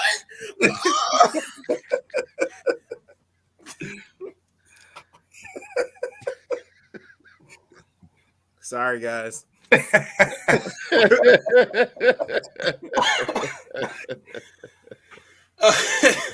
The Lions aren't a bad team, though. Let me just say that. They No, are they're not a not. bad team. They are in almost every game that they've lost. Yep. So, like, honestly, they just don't know how to put it together between the coaches, bad play calls, the coordinators, the players doing the wrong thing, wrong time. I can't say unlucky, but it's just that these guys just don't know how to put it together. They are not a bad team, though. So honestly, I'm with you on that, Nate. They can win this game. With you on that one. Really quick, we got a couple more games. I'm just going to call it out. Just give me the team, and we're going to move on to the next topic. The Giants versus the Chargers. Chargers. Giants. Oh, the Giants. I think condition. If Jake Fromm starts, not so much because I think that Jake Fromm is some experienced quarterback, and then I'll shut this down because you're a Georgia boy. No, I'm just saying I think that I don't know. Yes, he did. Yes, he was Georgia. He's a Georgia boy, but I think that he might be able to give him some kind of spark. Even in his worst games, he was able to provide some kind of spark to get the team going. So we'll see. That's why I say Georgia. But only if he started a game. No, he hasn't. He was on the practice squad with the Bills. He was on the practice squad for the Bills. He just got signed like 3 weeks ago he got signed 3-4 weeks ago to the Giants. He was activated. He was placed on the active roster last week. Somewhere like 10, 11 days ago, and they said that he might start this Sunday. So it's either going to be him or Glennon. Mm-hmm. We'll see. Niners or Bengals? Bengals. I want Bengals. I'm going to have to go with the Bengals too. Need Bengals. Yeah, because 49ers are in the playoff race, so they can't be looking good while we potentially may lose this game. So a strategic call right here. Bengals all day. Bengals right there. Bengals, because it's after that loss to the Chargers, I feel like there's going to be all hell's going to break loose. And then obviously the primetime game Sunday night, Mr. Aaron Rodgers discount double check versus Nick and Delilah's Chicago Bears. Mr. I own you. I still own you. He's gonna do it again. Honestly, he's just gonna do it again, and it's gonna be bad since he's against a rookie quarterback. Yeah, it's not gonna be good. Right. This is the most complete Green Bay team that they've had since the last time they won the Super Bowl. So, Aaron Rodgers is 22-5 versus Chicago Bears. Yeah, I think that's all you need to know. He owns it. I mean, that's just what it is. And if you ever want to get two people fired up about something, you mentioned Mr. Aaron Rodgers to one Nicholas Rosario or Delilah Crespo, and they will say some things, man. Because look, that man is under them people's skin in Chicago. I've been there multiple times visiting my fiance's sister, and it's just like they hate that man. Like they really hate him, man. He owns him. I get it. He's their daddy. I mean, be honest.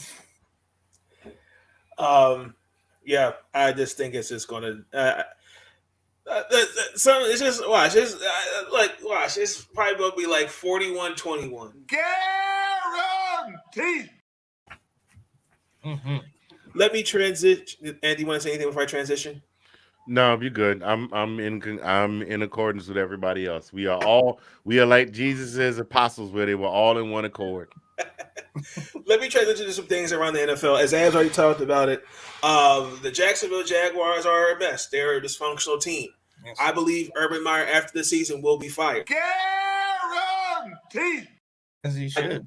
I just don't. It's not working. I just feel like they lack an identity. It starts from the top, bottom. Urban Meyer, he's already kind of been. I was never sold on the hiring. I questioned why they took a running back in the first round when you already had James Robinson in the third. They don't have a complete team. This team just a few years ago was going up against Tom Brady and the New England Patriots. Mm-hmm. And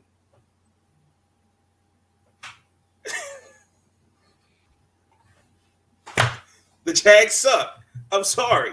They really do. Their owner is more invested in wrestling than the football team.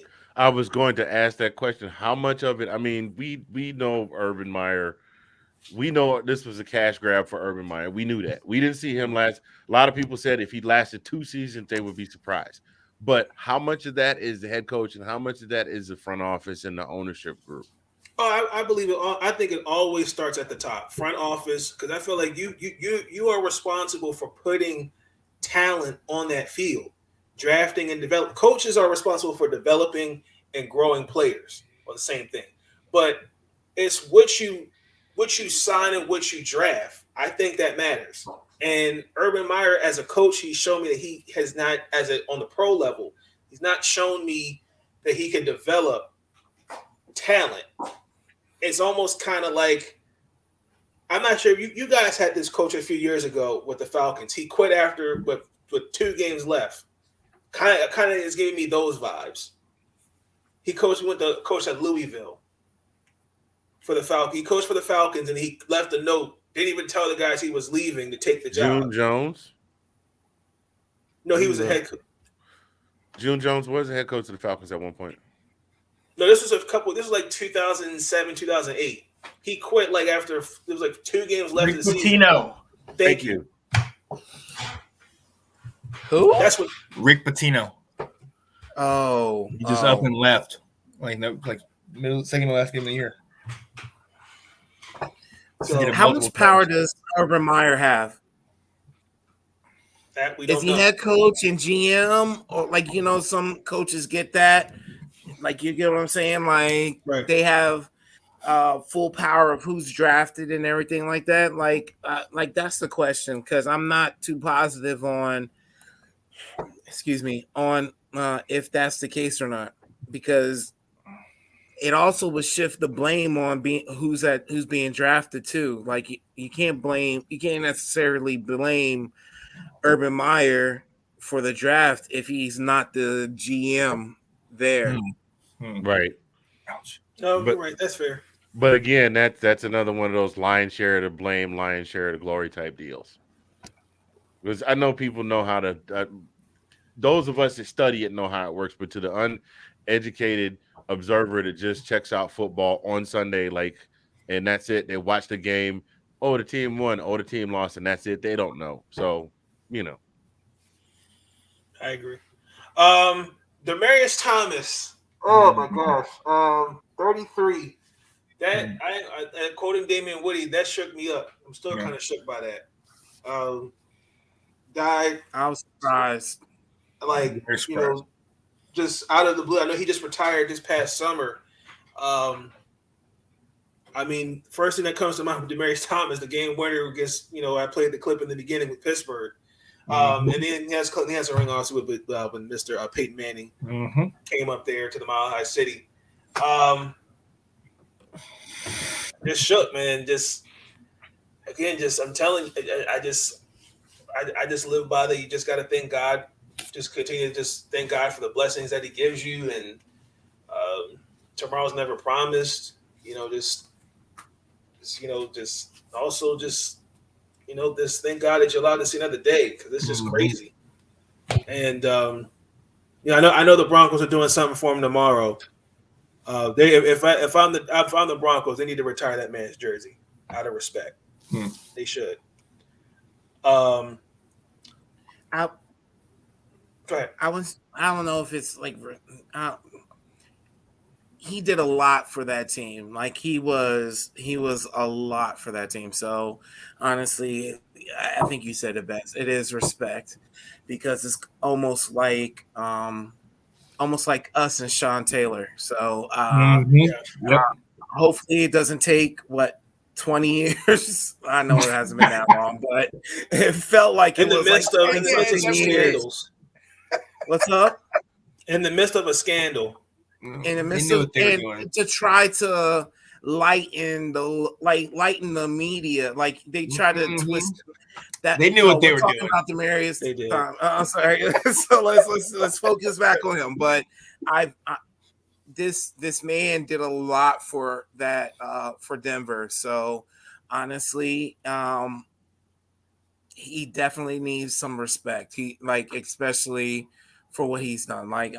I can't say enough. This is a surprise to me, honestly. It's like almost like Kobe. Like, you know what I'm saying? You just think these guys are just immortal. Especially, you know what I'm saying? Especially the guys that are just a year or two. In his case, he wasn't even 6 months retired. But, Kobe hadn't been retired that long. Right. So you thinking these are young guys. They're going to live and use 30 years down the road when we're all old, sitting at the nursing home, or we all still getting together at Fast Eddie's if it's still open in the cigar bar going, oh, look at that. Boy, Kobe done made the Hall of Fame finally. Ain't that something? It's good. You know what I mean? Yeah. That's we thought he would get to that point. And the same with Demaryius Thomas. And now it's not gonna be that way. I really would to me, it was just that the age aspect of it all too. Like Kobe, he's a little bit older, but Thomas was only 33, guys. I don't know about y'all, but that is way younger than me. And that, you know what I'm saying? That I'm going through some midlife crisis right now type of shit. It's crazy. Oh, just you wait, you young whippersnapper. Man, just the thoughts and prayers to his family, man, and just that's. I didn't mean to be rude. I didn't wave when everybody else waved. I know I'm late. That's all good, bro. Michael Strahan went to outer space. and with that being said, that's going to conclude the news around the NFL. It was wow. Wait a minute. Did he wear the thing? What you call it? The Invisalign? Did he fake the zero gravity would make it work by the time he came back to Earth? I had to go somewhere with that. I thought you were going somewhere with that, Nate. You just said Michael Strahan went to space and then just left it wide open. So I had to put a little something on the end, like Nick Cannon in Drumline. You know what I mean?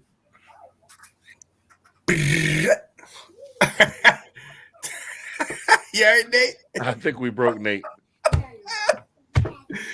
There we go. Also, too, really quick. I got to the thoughts and prayers. Nick Cannon, he lost his 5-month-old son to a brain tumor as well. So thoughts and prayers out to him. But let's transition to college football.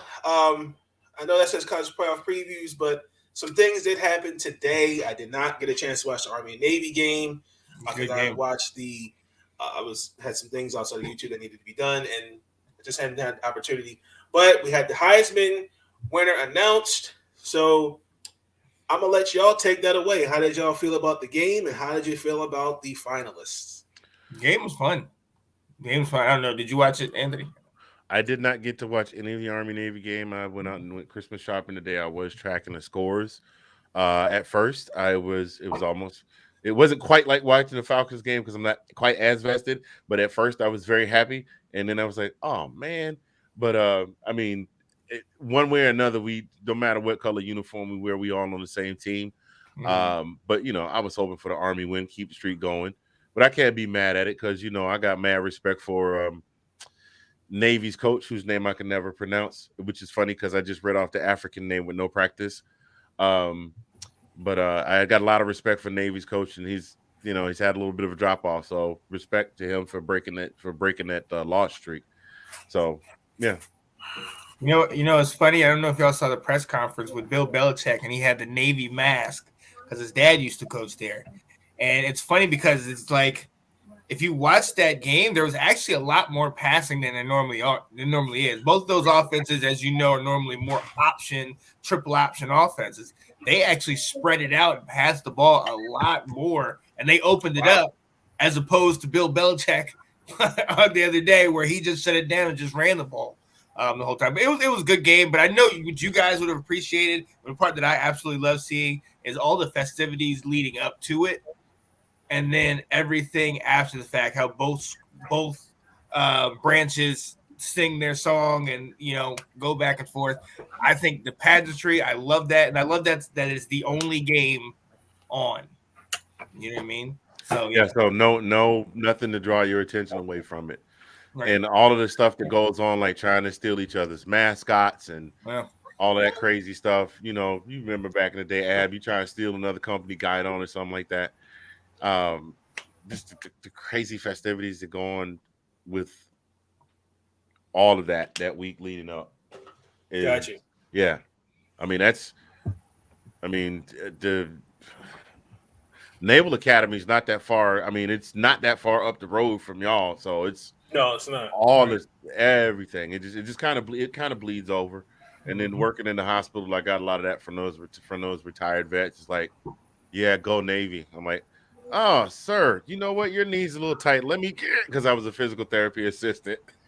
Let me give you a little sergeant. I have you written up. All right, sir. All right, cool. But So this game to me, guys, like not my job over our morning call, literally started. He started off and he said, "Go Army," and if they don't win, I'm gonna be in a bad mood on Monday. I was like, oh. I'm so dreading this. So guys, pray for me on Monday. That's all I gotta say. I got you. What did you think of congratulations to hold on, actually, Mr. Bryce Young. Bryce was your 2021 Heisman Trophy winner. Congratulations! Oh my God. Hey. That the audio is CJ Stroud in the background. Is that what that is? I'm not even gonna lie. I did remember the ceremony was on. I got to watch when they were doing the interview. They were doing the interviews and they were doing the backstories on their life and how they grew up and all that stuff. And CJ looked a little bit irked that he didn't win. Just for a split second, he looked a little irked.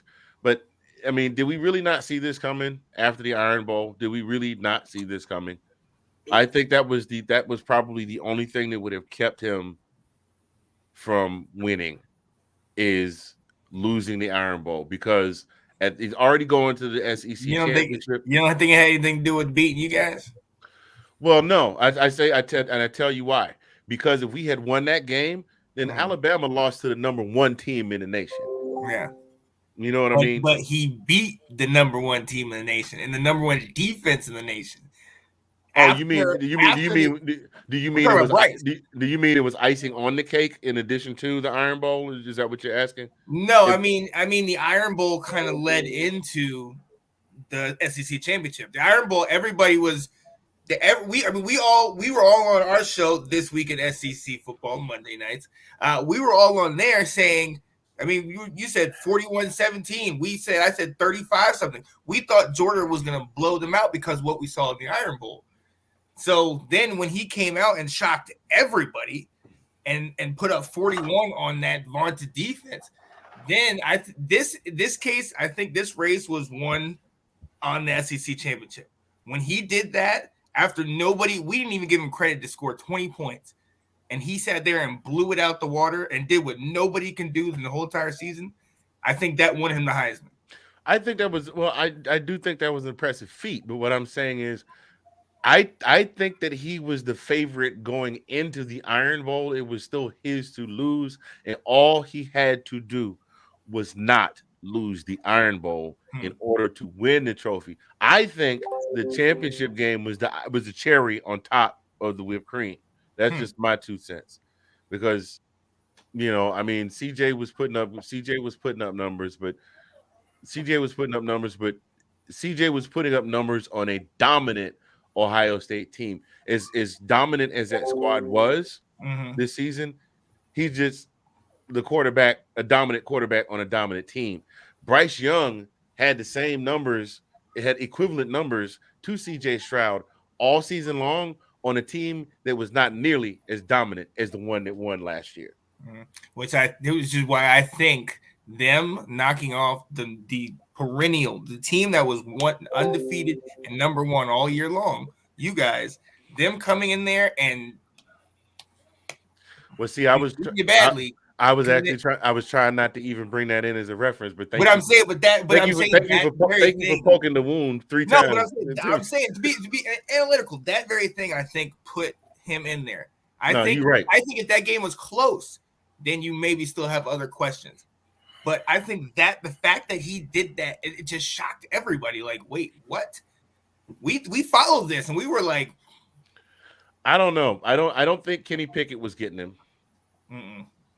And Aiden Hutchinson, very impressive. But as we know, it's very, very different. Like, you would have to, in order for Aiden Hutchinson to have won the Heisman, Aiden Hutchinson would have had like 35 sacks and 72 interceptions and rescue the baby falling from the upper concourse or something like that. I'm not even trying to say that to tell Joe. It's just I know you see what the previous Heisman defensive Heisman winners had to do in order to win. They probably put the team on their back. Right.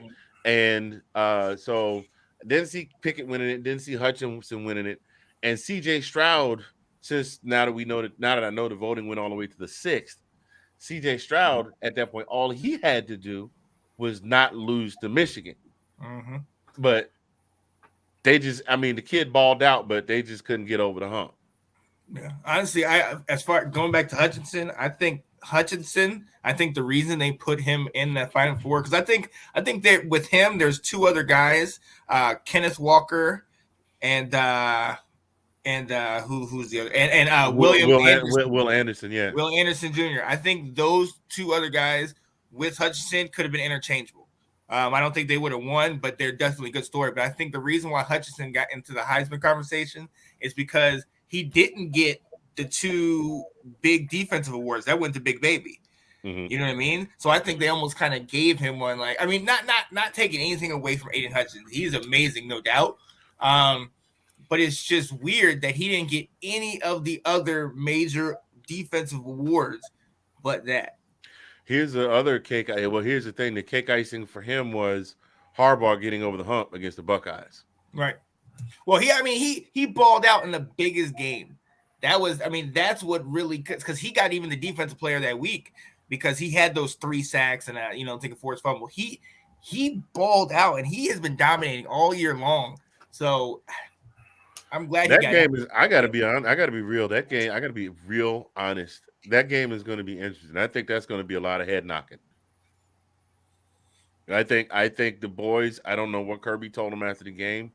I think the boys are going to come out, and now they know, which is going to segue into another story. Nate, I didn't know if you had this on your itinerary, but now that it's official that Dan Lanning is leaving and going to Oregon. Okay. Although he will be able to finish the season throughout wherever they end up in the playoffs. So if they play and win against Michigan, he'll coach in the championship game as well. So now they have some motivators. They're like, number 1, we hope Bama wins because we want to get them again. Number 2, whoever you put in our way, we feel sorry for because remember what happened? We lost to Auburn and we went to the SEC championship and it was clobbering time. So I think that's going to be some head knocking. I sincerely do.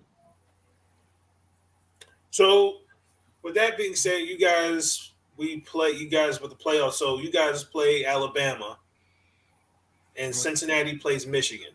No, Cincinnati plays Alabama. Cincinnati plays Alabama, mm-hmm. and you guys play Michigan. Correct.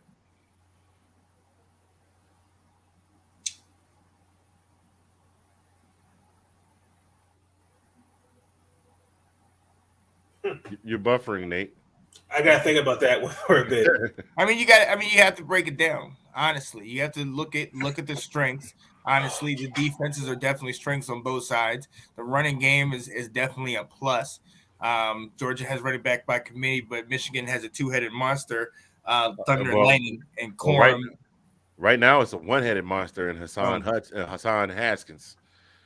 Oh, because Corum's out? No, I'm not saying Quorum's out. I'm just saying that Haskins just completely was the star of the day on the offensive side of the ball. Yeah, with the 5 touchdowns and I think he dropped two bennies on him that day. right. I mean, the fact that Michigan would line up every play and say, "We are going to run the ball. We dare you to stop us," and Ohio State could not do it. Yeah, with the same player repeatedly. yeah. So, but do you think the one they have a two-headed monster, Blake Corum and Haskins, and I think that's going to be key in their backfield. I think the question is going to be which quarterback steps up, and Stetson Bennett or McNamara. I think they're both underrated, but I definitely think they can play. But I do believe it's whichever one of those does not make the mistake will be beneficial to his team. But I think you have to break it down like that. I mean, they're both trending up. Obviously, we know what happened in the SEC championship, but they're on fire. And but Michigan, they got something to prove. And these guys are playing together, and they're playing for that coach. You know, it's going to be a good one. Yep. And now here's the scary part. So do we, just because of the fact that the way that we played all season. If we stumbled our way out of the gate and managed to still win the conference championship, that would be different. But we came out and we shut everybody down. And over the course of the season, especially with the defense being what it was, the expectation was run the table. So now these guys are kind of playing for. I mean, dude, I don't know if you heard or not. I mean, I'm not saying that it's going to happen. I'm not saying it's going to happen from the athletic department in the point of view, but now there is a faction of the fan base that is calling for Kirby Smart to be fired. Someone actually started a GoFundMe with a $15 million goal to have Kirby Smart removed as the head coach of the school. Relationship with your children. My God. No, that wasn't the one you supposed to play. You supposed to play bad hairline dude talking about, I'm not going to sit here and a man think like that ain't something ain't happening when it really is happening, but I don't know what's happening because I don't really have a real haircut. But I did not see this happening, but I've already done it, so you don't have to play it. They're calling for that man's job. Wow. Yeah, they're calling for this man's job. He is quite possibly, in terms of, he has not coached as long as Vince Dooley. He has not coached as long as Mark Richt. But he's got an SEC championship. He's got a national championship appearance. He's got several divisional titles. He's taken them to the SEC championship 4 times in 6 seasons as a coach. I mean, he's accomplished a lot more in a shorter time than any other coach in UGA history. Not to mention the fact that he has them right on the cusp of going to another championship game, and the fans are going, "No, we don't want him. Get him out of here. He's stupid because he won't start the quarterback we want to play." That's kind of almost like with Nick Saban situation where he had to call the fans out because they weren't playing to the expectation of the fans. Yeah, but Nick Saban has 6 rings. Kirby doesn't have any yet.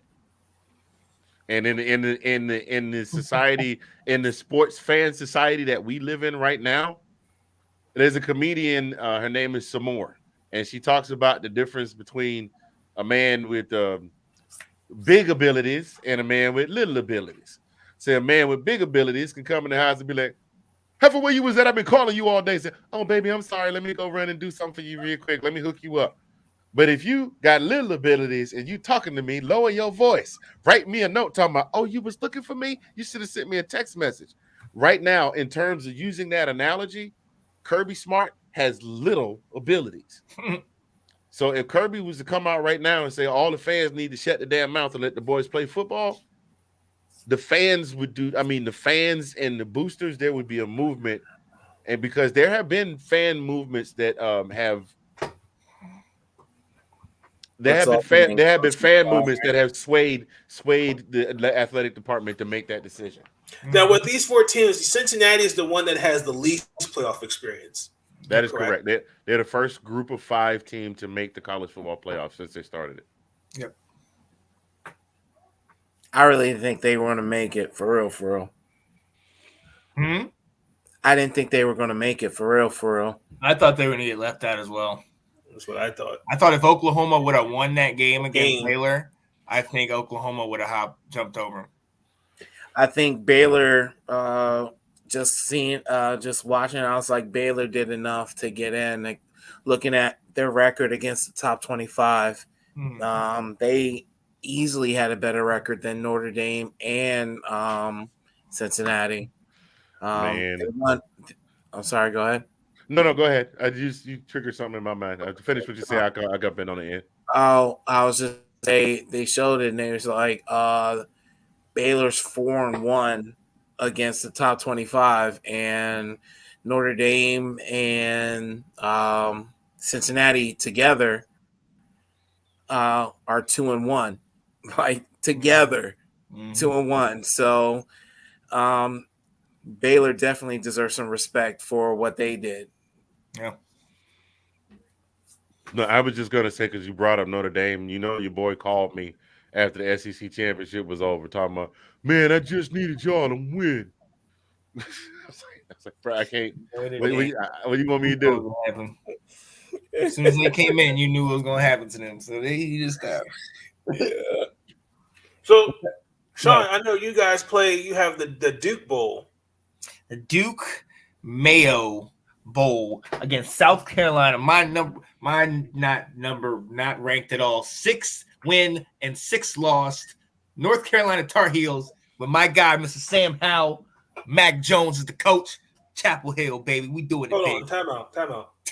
what was the final record? 6-6. Just like Maryland. Just made it in. I wish we would have played y'all. We would have gone to that game. Yeah, we would. Yeah. When does that game come on? It's December 30th. 30th. Okay, yeah. So 30th. it's on. I think we play ours. I think the 29th. I think because we play against Virginia Tech. Man, that's gonna be a good one too. In the Pinstripe Bowl.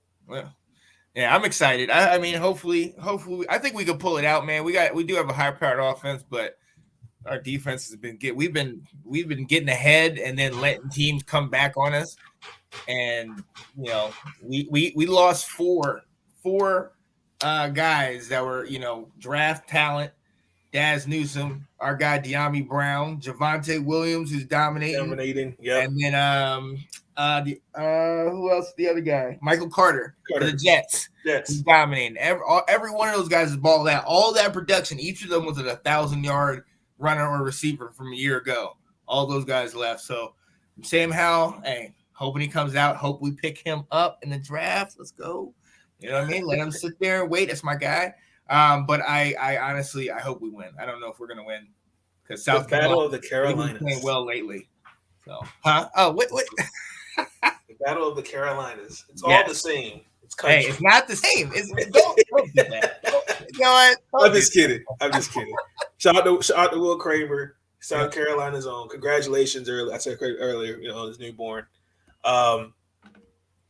I think I'm saying I was for Maryland too. I was surprised we got in there. Mm-hmm. I know with the Big Ten was definitely not easy. It was a struggle in some of those games, but I got to give it to Coach Lockley. He's definitely changed the culture after after DJ Durkin, the whole Jordan McNair thing, and he's got some guys in here that can play. We did lose a couple 5-star recruits. They transferred. They're going into the transfer portal. I don't know really what to expect from this Pinstripe Bowl against Virginia Tech. I do expect it to be a good game. Maryland kind of got a couple guys going in there for the draft. Jake Funk's out there with the Rams. E.J. Henderson, he's going in the Hall of Fame for Maryland football. So, yeah. So both of our schools got see. both of our teams got into a bowl. I'm really excited for that. Yes. So, only thing is, I'm looking at for this year because I think December, correct me if I'm wrong, gentlemen, is the early part where they can start early recruiting. Right. And I can already tell all hell's going to break loose. Mm-hmm. I really want some of these guys to consider some of these HBCUs I do. Like, for example, Jackson State. They just won a championship. But I know that's not going to happen because they want to go to the sexy schools. And, I've learned this. Sometimes you can go to the best school in the nation, but people forget you're competing with like 5-6 other people at that same college. Absolutely. And sometimes I just don't think it's worth it. Personally, if you actually you're in Oklahoma with Lincoln Riley, he's now in Southern California. I think some of those guys are going to regret transferring. I really do. To answer to give you food for thought on the HBCUs, one of the problems that they're having with the HBCUs, I don't know if you were aware of all the issues they were having where the students were protesting even at the Mecca at Howard, which you think would be on top of it because of the conditions. There are other HBCUs that have those same types of conditions. Sean Quinn, the coach at Savannah State, he didn't throw any jabs, but he did say that in his statement, as he, in his goodbye statement, that he was giving to the press, that hopefully they will do something about the monies for coaching and monies for facilities. The football team does not have an athletic training facility. They use the same gym that every other student in school at Savannah State has access to. That's ridiculous. At the they don't have those kind of facilities. And I'm a little confused. Didn't we just not come up with money to help fund HBCUs not too long ago? But that money had to be spread out between, I forget how many HBCUs there are. And then of course, there's tenured professors with salaries and things of that nature and all that kind of stuff. I'm not saying the money's being misdirected or misappropriated, but I mean, and then boosters on top of that. A lot of the people that graduate, a lot of the folks that are the primary students at HBCUs didn't have the money to attend school to begin with.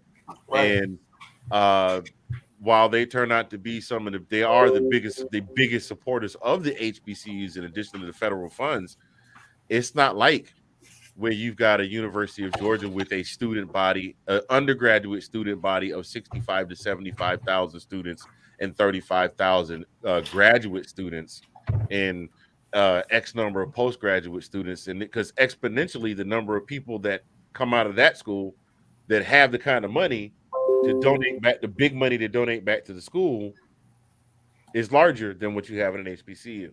So, it's interesting too. I want to give a shout out to my boy Russell Goodacre. He went to Shepherd University out of West Virginia, and unfortunately they just lost. That's where Will went.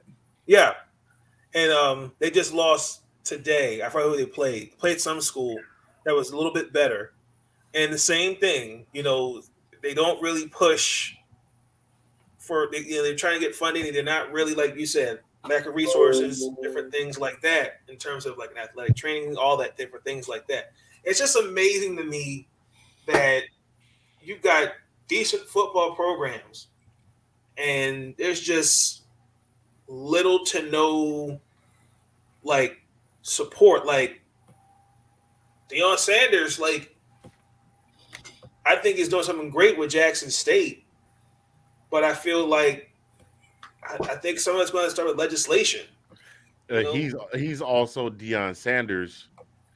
He's also Deion Sanders. Period. Yeah. Point blank. I mean, I see that Hugh Jackson got hired at Grambling State. Yes. Hugh Jackson got hired on at Grambling State today. So that's another big name. But even Hugh is not as big a name as Deion Sanders. Deion Sanders is a brand. So he just basically said, I'm bringing my brand to your school to help bring up this program. And, we've seen what happened as a result. They had the largest attendance at a HBCU homecoming ever, almost 60,000 people at the Jackson State homecoming. The monies that Deion has come up out of his pocket with the guys with the game day suits and traveling on private planes and setting them up with new weight, with new training equipment and medical staffing and things like that. But that's what he's bringing with his brand. Like, But can you say that for other schools, like for example, Grambling State? You had the whole football team going on protest for a whole new athletic center. right, and I still don't think that's been resolved. So basically, they hired Hugh Jackson. Hugh can teach them how to play football. Shout out to Hugh Jackson. Hugh can teach them how to play football. There is no doubt in my mind where that is concerned. But what is the school doing to ensure that the program has what it needs? Sometimes we are our own worst enemy. Let's just put it like that. Because the same people that are not, they're saying that there's no money to allocate for these programs and to allocate for these students will be the same people going, we're just crabs in a barrel. We don't ever support each other when the school, when enrollment numbers drop or kids don't want to play ball there, and then they have to discontinue a football program. I see you kind of smiling over there, Sean. Like what's on your mind? I see you kind of like you're kind of smirking. What's on your mind? No, I just started reading some of these comments. Oh, okay. Yeah, no, I'm with you, man. 1,000%. I think it starts with the schools, but I think also too, like now I was kind of really when they talked about the money to help the HBCUs, it's kind of like, oh, how much money really was given to all the HBCUs out there? Because if you've got Howard University protesting about their living conditions. My sister goes to HBCU, but she's having one hell of a time out there. It's just crazy. Yeah. Oh, UFC. Okay. Oh man, Amanda Nunez lost. Oh wow. Okay. Well, there goes my Bleacher Report picks. I could have had a chance to win a 55-inch TV. I think it was, but that's okay. But yeah, man, I'm really excited for the college football playoffs. I think it's going to be the University of Cincinnati versus Georgia. Guaranteed. You said Cincinnati over Georgia? No, those are two teams that are going to win. Oh, I can see that. I'm perfectly okay with that. I really think Cincinnati, because they play Alabama, right? Mm-hmm. I think that they're going to find a way to get under Nick Saban's skin. Well, that would make Sean exceptionally happy. I just think the team that's been playing all year, that Anthony, you've called them out every single game this year. This is not the same team. This is not the same team. Every single game. And I just think sometimes when you were dealing with these boys who are still men who are trying to get in here and do it, they get hyped up. They got hyped up for that game against the number one team. They wanted to knock you guys off. I think they did all that in there. And now I think they're going to be the same team they were the rest of the year. And I think the fact that Cincinnati has a number of 3-year starters, their safety, Kobe Bryant, COBE, won the safety, I can't remember, the Jim Thorpe Award. Yeah. Dennis Ritter, 3-year starter, balling. Their coach won the Coach of the Year award. And look, who knows what will really happen? But I honestly think they went toe-to-toe with your Bulldogs a year ago, lost by 3. I really think they are a legit team. They might get blown out the water. Still Alabama. We saw what they did to the number 1 ranked defense in the country. Very true. Again, but we also saw what they did against Tennessee. We saw what they did against Florida. We saw what they did against LSU. And they beat LSU 29-14. You know what I mean? Yeah. Tennessee jumped up on them. You know what I mean? So it's which team do you expect? Do we all of a sudden say Alabama's back because they won this one game? I think Alabama. I will definitely say this. Alabama did lose in the last 2 classes a ton of their starters. This is Nick has got his stable, but he's got a lot of his young boys. He's got a lot of his young boys. Cincinnati has got the experienced guys. Yeah. So now the question is, will the raw talent of Nick Saban's young guys with his Jedi guidance be able to prevail over what we've got going on in Cincinnati with these veteran players? So we'll see. And I've seen Nick Saban on the sideline a couple of times look like he's about to have had an anxiety attack. Because I told you every time he loses, it's a running joke. If he loses, he doesn't get his Debbie cakes on Sunday.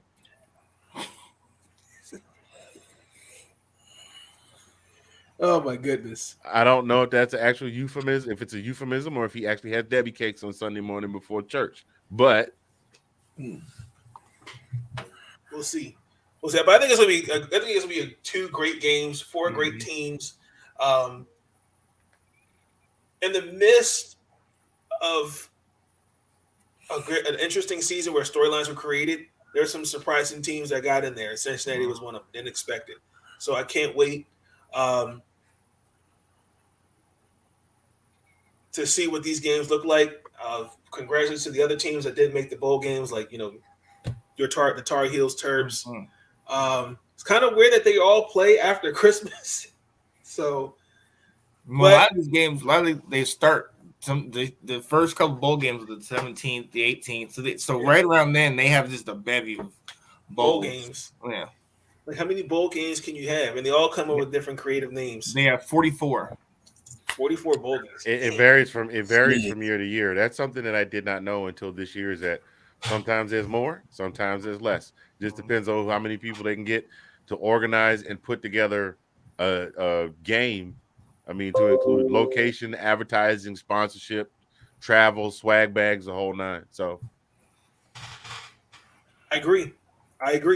So, with that being said, that's going to conclude this segment for college football. Anthony, Sean, Abs, if you want to, I know Anthony's got to go.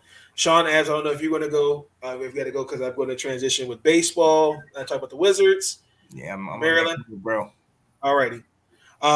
Appreciate you guys, Anthony, Sean, for joining me. Go Washington, Sean, and Anthony. The Georgia Bulldogs will upset. Don't do it. Don't. Jinx.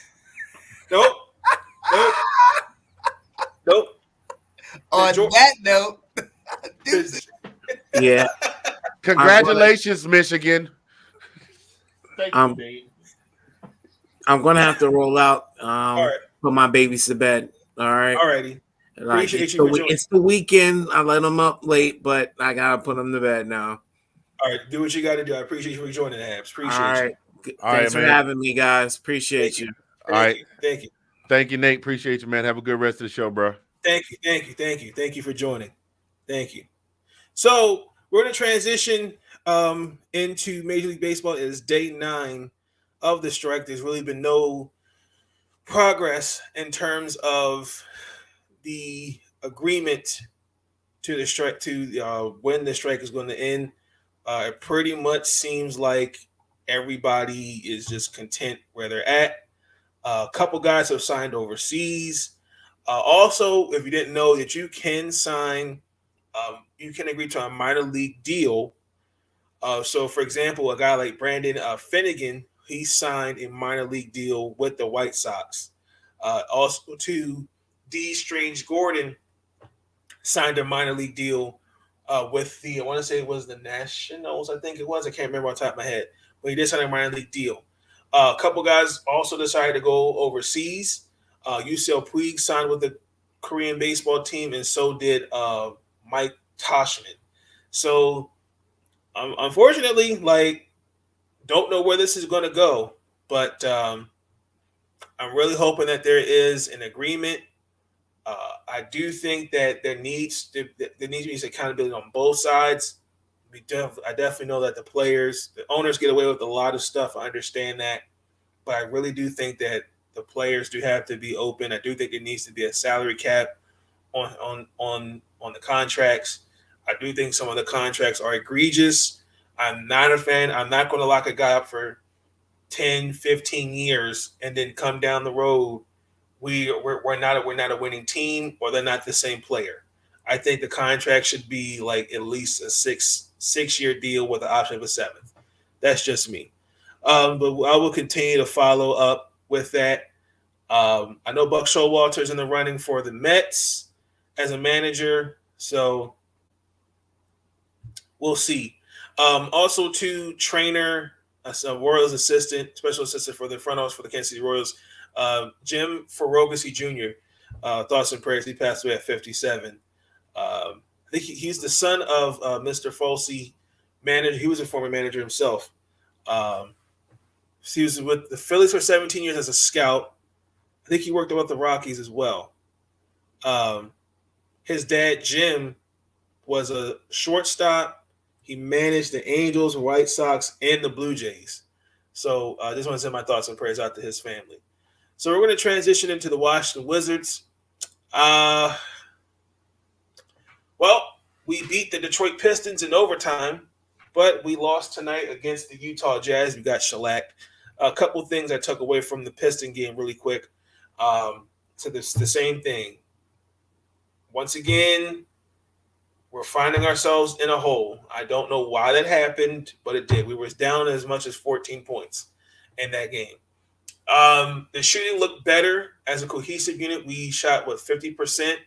And however, we allowed Detroit to get to the free throw line. I think it was like 25 times. We only could get to the line. It was 8 times. And we only made 5 out of 8. Biggest thing for I saw was in the third quarter. Again, I told you, if Washington just shoots the ball on a consistent basis, if they get the shooting down, it's a wrap. Like going in the fourth quarter, we shot almost 60% from the field, and Detroit had no answers. Now, it was tied. Detroit brought it back to tied up 106, and then after Jeremy Grant made the 2 free throws, and then obviously Kyle Kuzma finished with 26 points as he hit the game-winning 3. Jeremy Grant led the Pistons with 28, and then behind him was Cade Cunningham.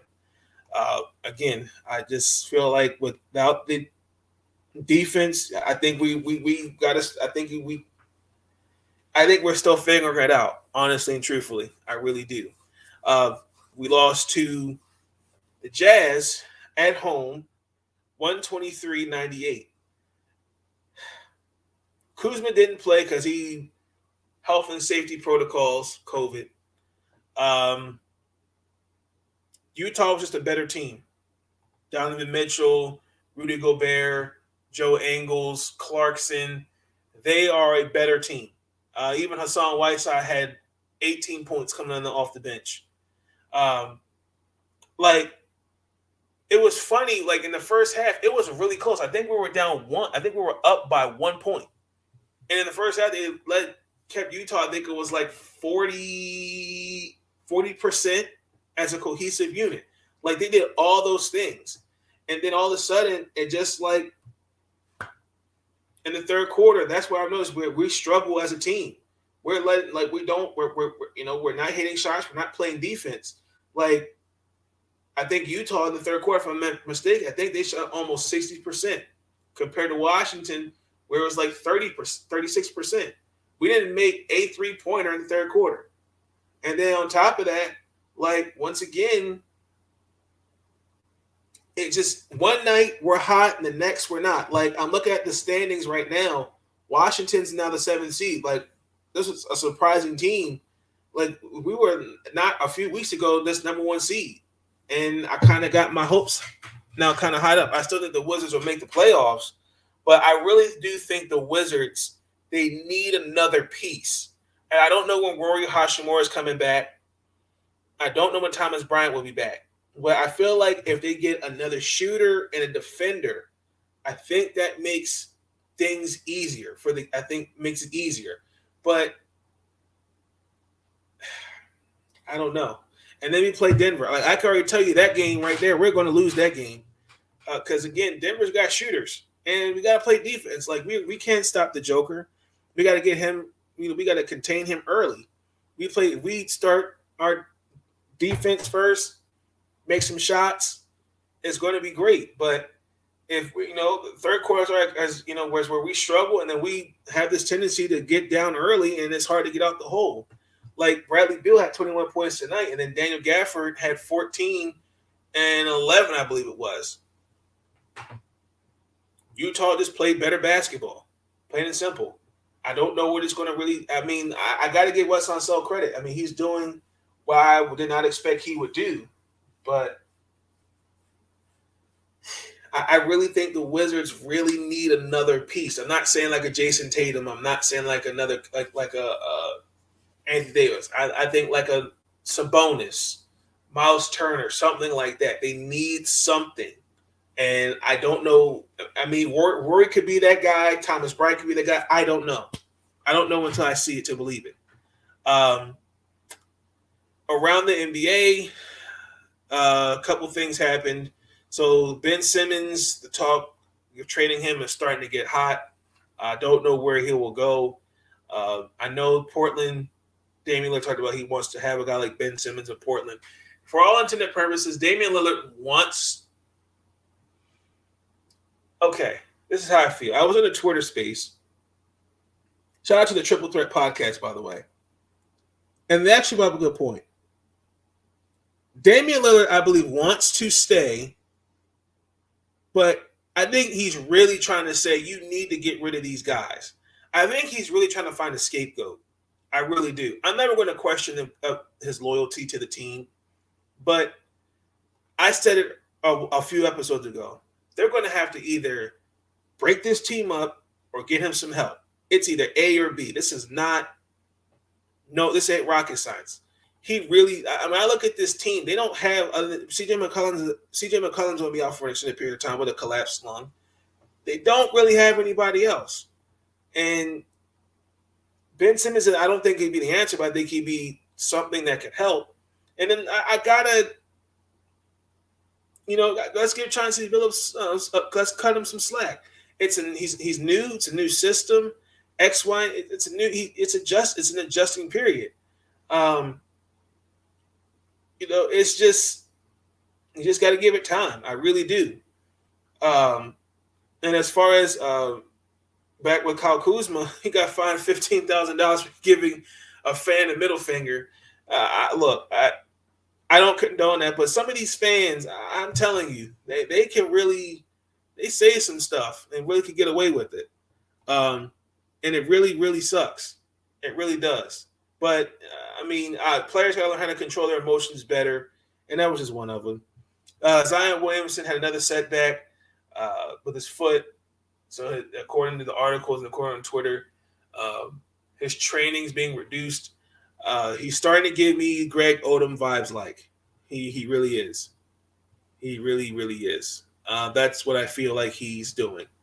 I don't know. I'm kind of now. I'm out jumping off, but I'm in the air.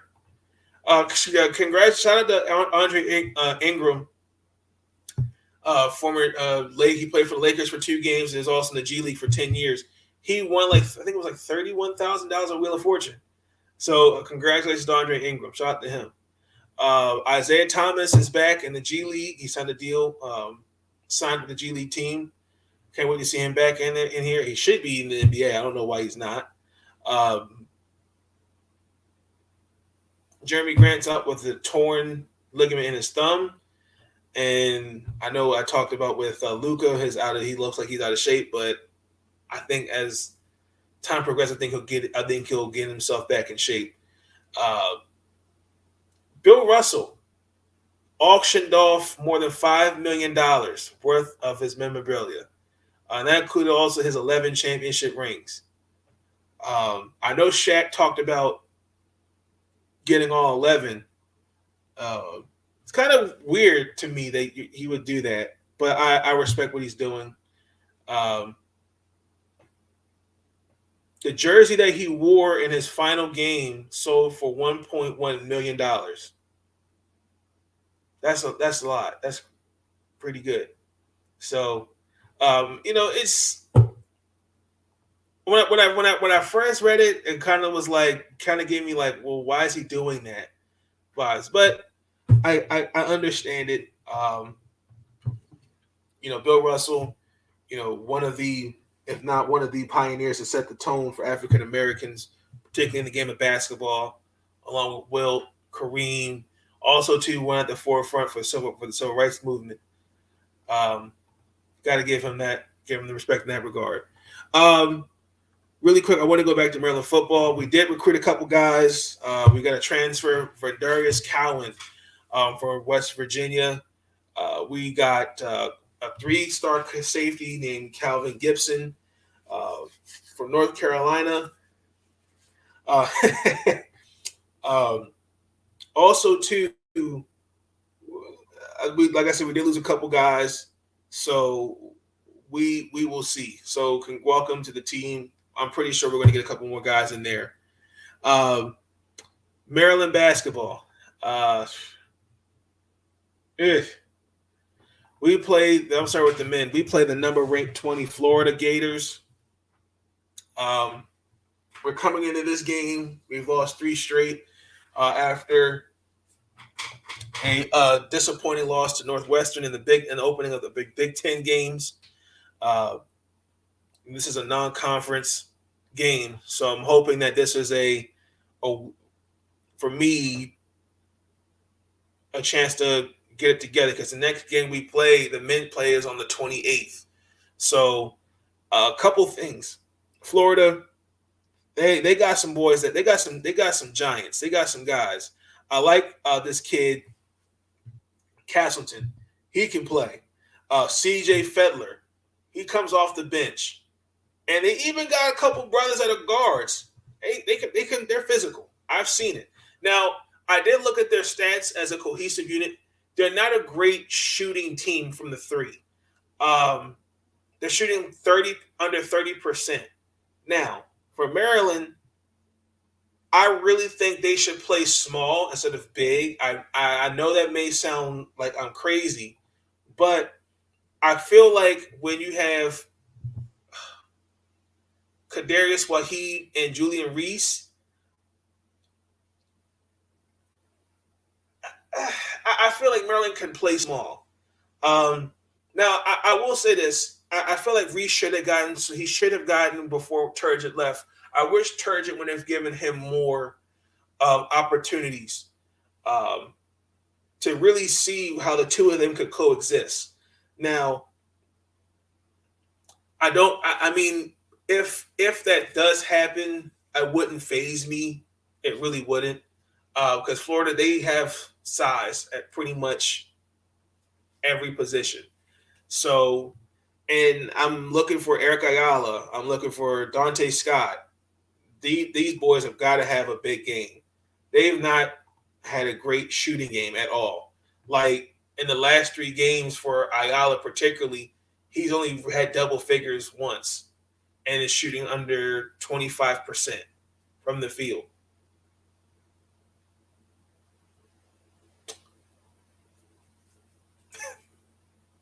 And then, look, I think Maryland will get it together. Like, I kind of want to see, like with Turgeon, the offense was just getting stale. And I really want to see I want to see something different from them. Like, when we get a rebound, we're going to run. We're going to run. I feel like Turgeon held them back from doing that. And I kind of want to see them push the tempo a little bit. I want to see something there where we're just not, okay, we're walking the ball up the court and the half court offense all the time, okay, and we make something work. I just don't think it's going to look like. I just don't want to see that. I don't. So, with all intended purposes, I think the Maryland Terrapins will snap their 3-game losing streak against the Florida Gators. I'm looking along the lines of 77-70. Guaranteed. The Lady Terps. We play the number 1 ranked Lady South Carolina Gamecocks. We're ranked number 8. This is it. This is the game of the year. We're going to South Carolina. We're going into their territory. Okay. After I'm not going to talk about the Bahamas, okay? We're past that, all right? We got Katie back, all right? We got Faith back from illnesses, respectively. We've gotten 3 straight wins. We beat Miami, Rutgers, and Purdue. And listen, I feel great coming in this team. Okay, look, I know Diamond, for what Brenda Freeze said, she's kind of still day-to-day with her knee injury. I definitely, from what she said, she did practice on Tuesday. So hopefully she can come off the bench and just give me something. But I'm looking at what we were looking so far. Like Ashley Owansu in the last game, had 20. Just everywhere you look, you've got girls that can play. And look, like we're going to get South Carolina, led by the great Dawn Stanley, who's one of my favorite coaches. And because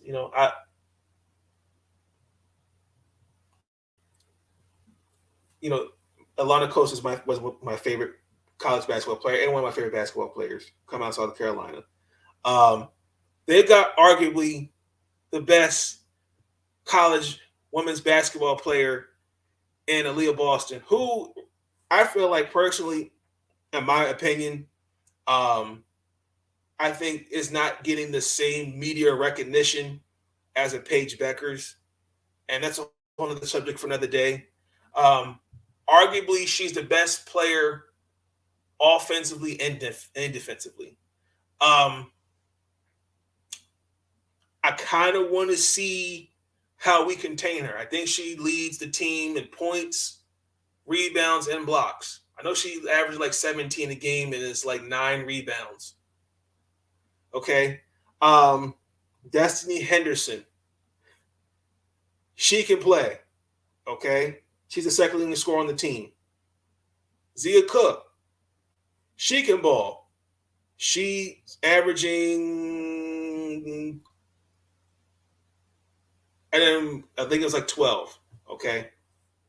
Now, obviously, South Carolina is a more experienced team than us.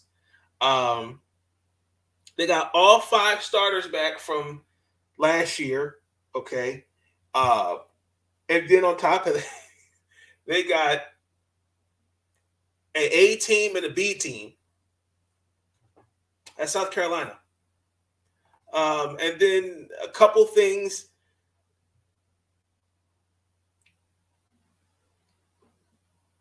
With Maryland, like when we play defense, the Lady Terps, they can really create some turnovers. They really can. Now, granted, we kind of have a turning over issue the last couple games where I think it was like 11 turnovers.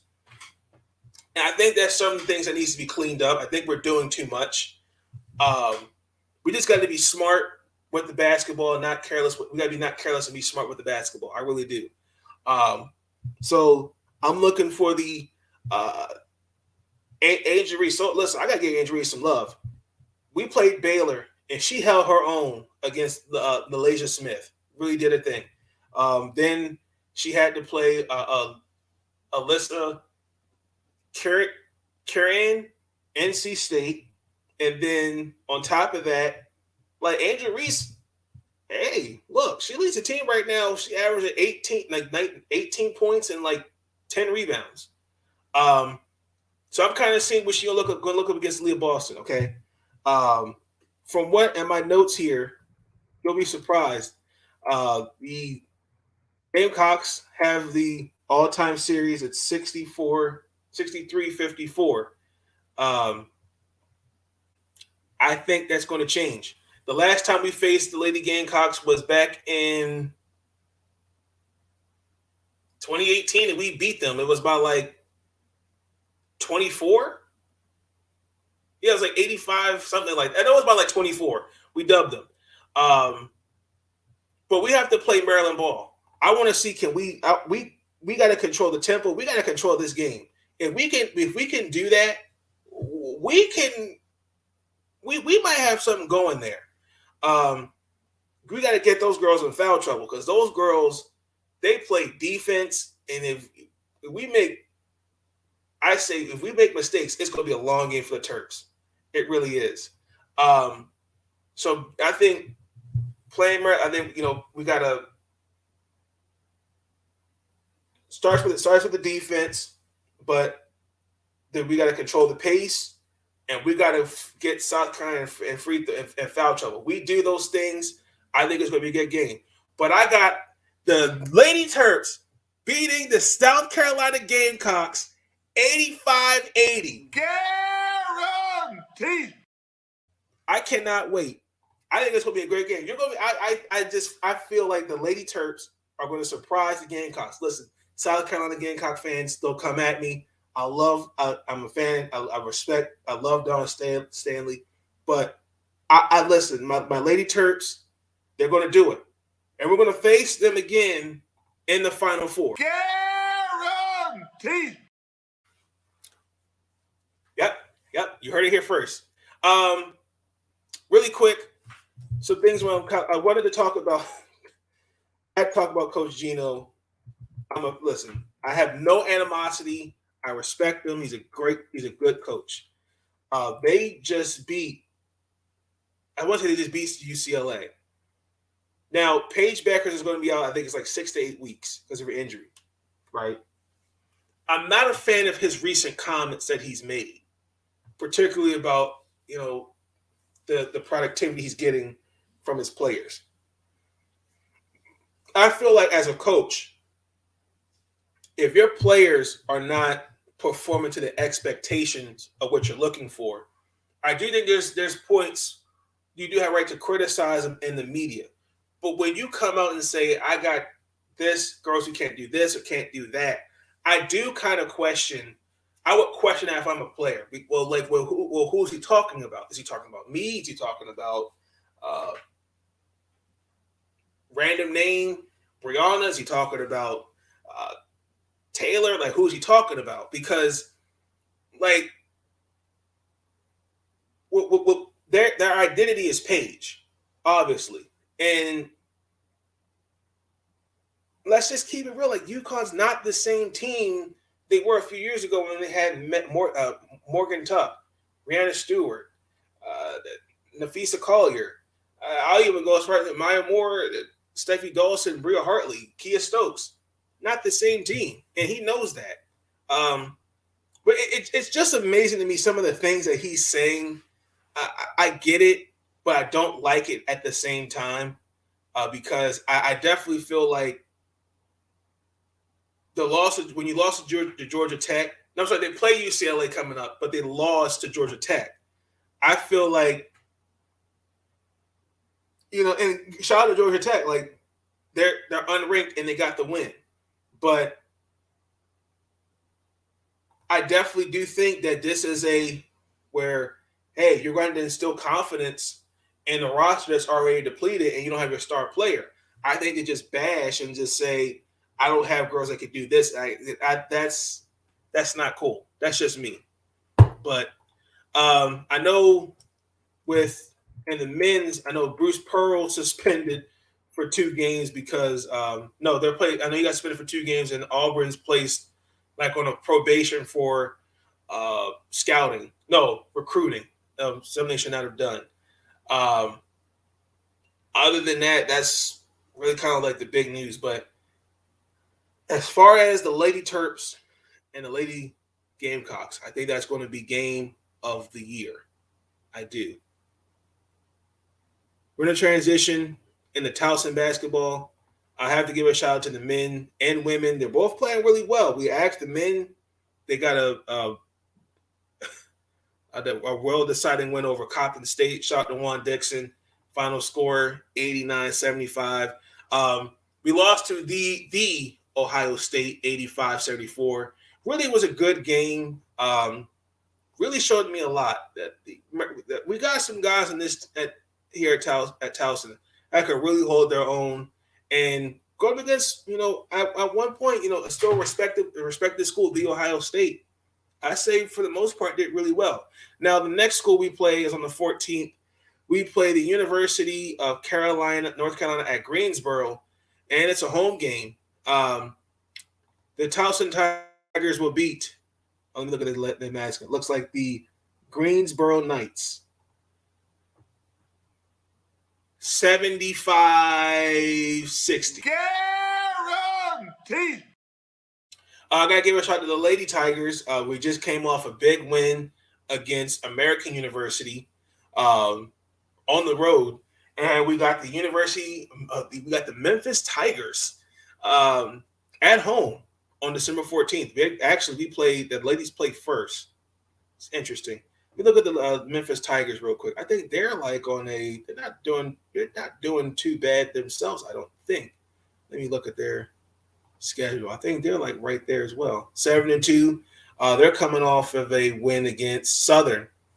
So I think it's going to be a close game. I think the Lady Tigers are going to squeak by. I'm looking on the lines of 79-75. Guaranteed. I got to give a shout out to the coaches for both for the men and women at Towson for the basketball team. They're doing some great things. The Lady Tigers, they're 9-1 on the year. Says a lot about the coaching. Says a lot about the recruitment. And look, this roster, they're looking really good. And I got to give a shout out to Coach Richardson, Diane Richardson. She's doing her thing. Really got some girls that can play. For the men, same thing. I'm looking at how some of these games. Like I thought, like the Ohio State game. Looking back on that one, that was pretty good. We stuck in there when it mattered, but Ohio State just had a few more weapons. Well, we're 7-4 on the year. Again, these got to give again, Coach Carey. He's doing his thing too. These guys, he got these guys balling. He does. So, congratulations on your wins. Cannot wait. Let's transition into the WNBA, and then we're going to end the podcast. The schedule has been released for the Washington Mystics for the 2022 season. We've got some interesting home games. We got the Las Vegas Aces on the 10th, Dallas Wings on the 13th, the Chicago Sky on the 22nd, and the Atlanta Dream on the 24th.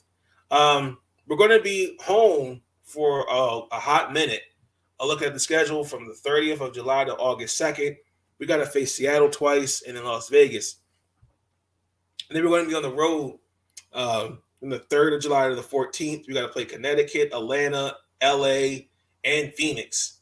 And then we got to, from June, same thing on the 3rd, we got to play the Sparks, Seattle, and Las Vegas. Now, the Commissioner's Cup is coming back, which I actually, for the most part, I say is good. I thought it was really, really good. The Seattle Storm won last year after I don't know what you want to call that, a blowout, one-side game against Connecticut. I think the Commissioner's Cup is good. I think it gets teams more competitive, and again, you're competing for money. So, same way how it works. So each team plays 10 qualifying games. You have 2 teams from the East, and then 1 from the West. They'll play with that have the best qualifying record. They'll play. Washington, I will say for the most part, is home for 5 straight games in the East. 16th from the 6th of May to June 19th. That should be pretty interesting.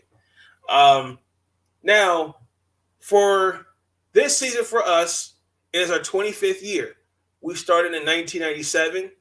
Our number 1 overall pick was Clamonique Holzclaw, who arguably was a good pick. Just, I know she had, mental health issues, and I think we were close one year, but we lost to the Liberty. I think when I was like early 2000. I want to say mid 2000, I think it was. So that, for all intended purposes, it's going to be a good schedule. Now, we do have to play the Indiana Fever our first game, and I'm not really looking forward to that because I don't know what the draft's going to look like. So I'm not really hyped for it right now. But the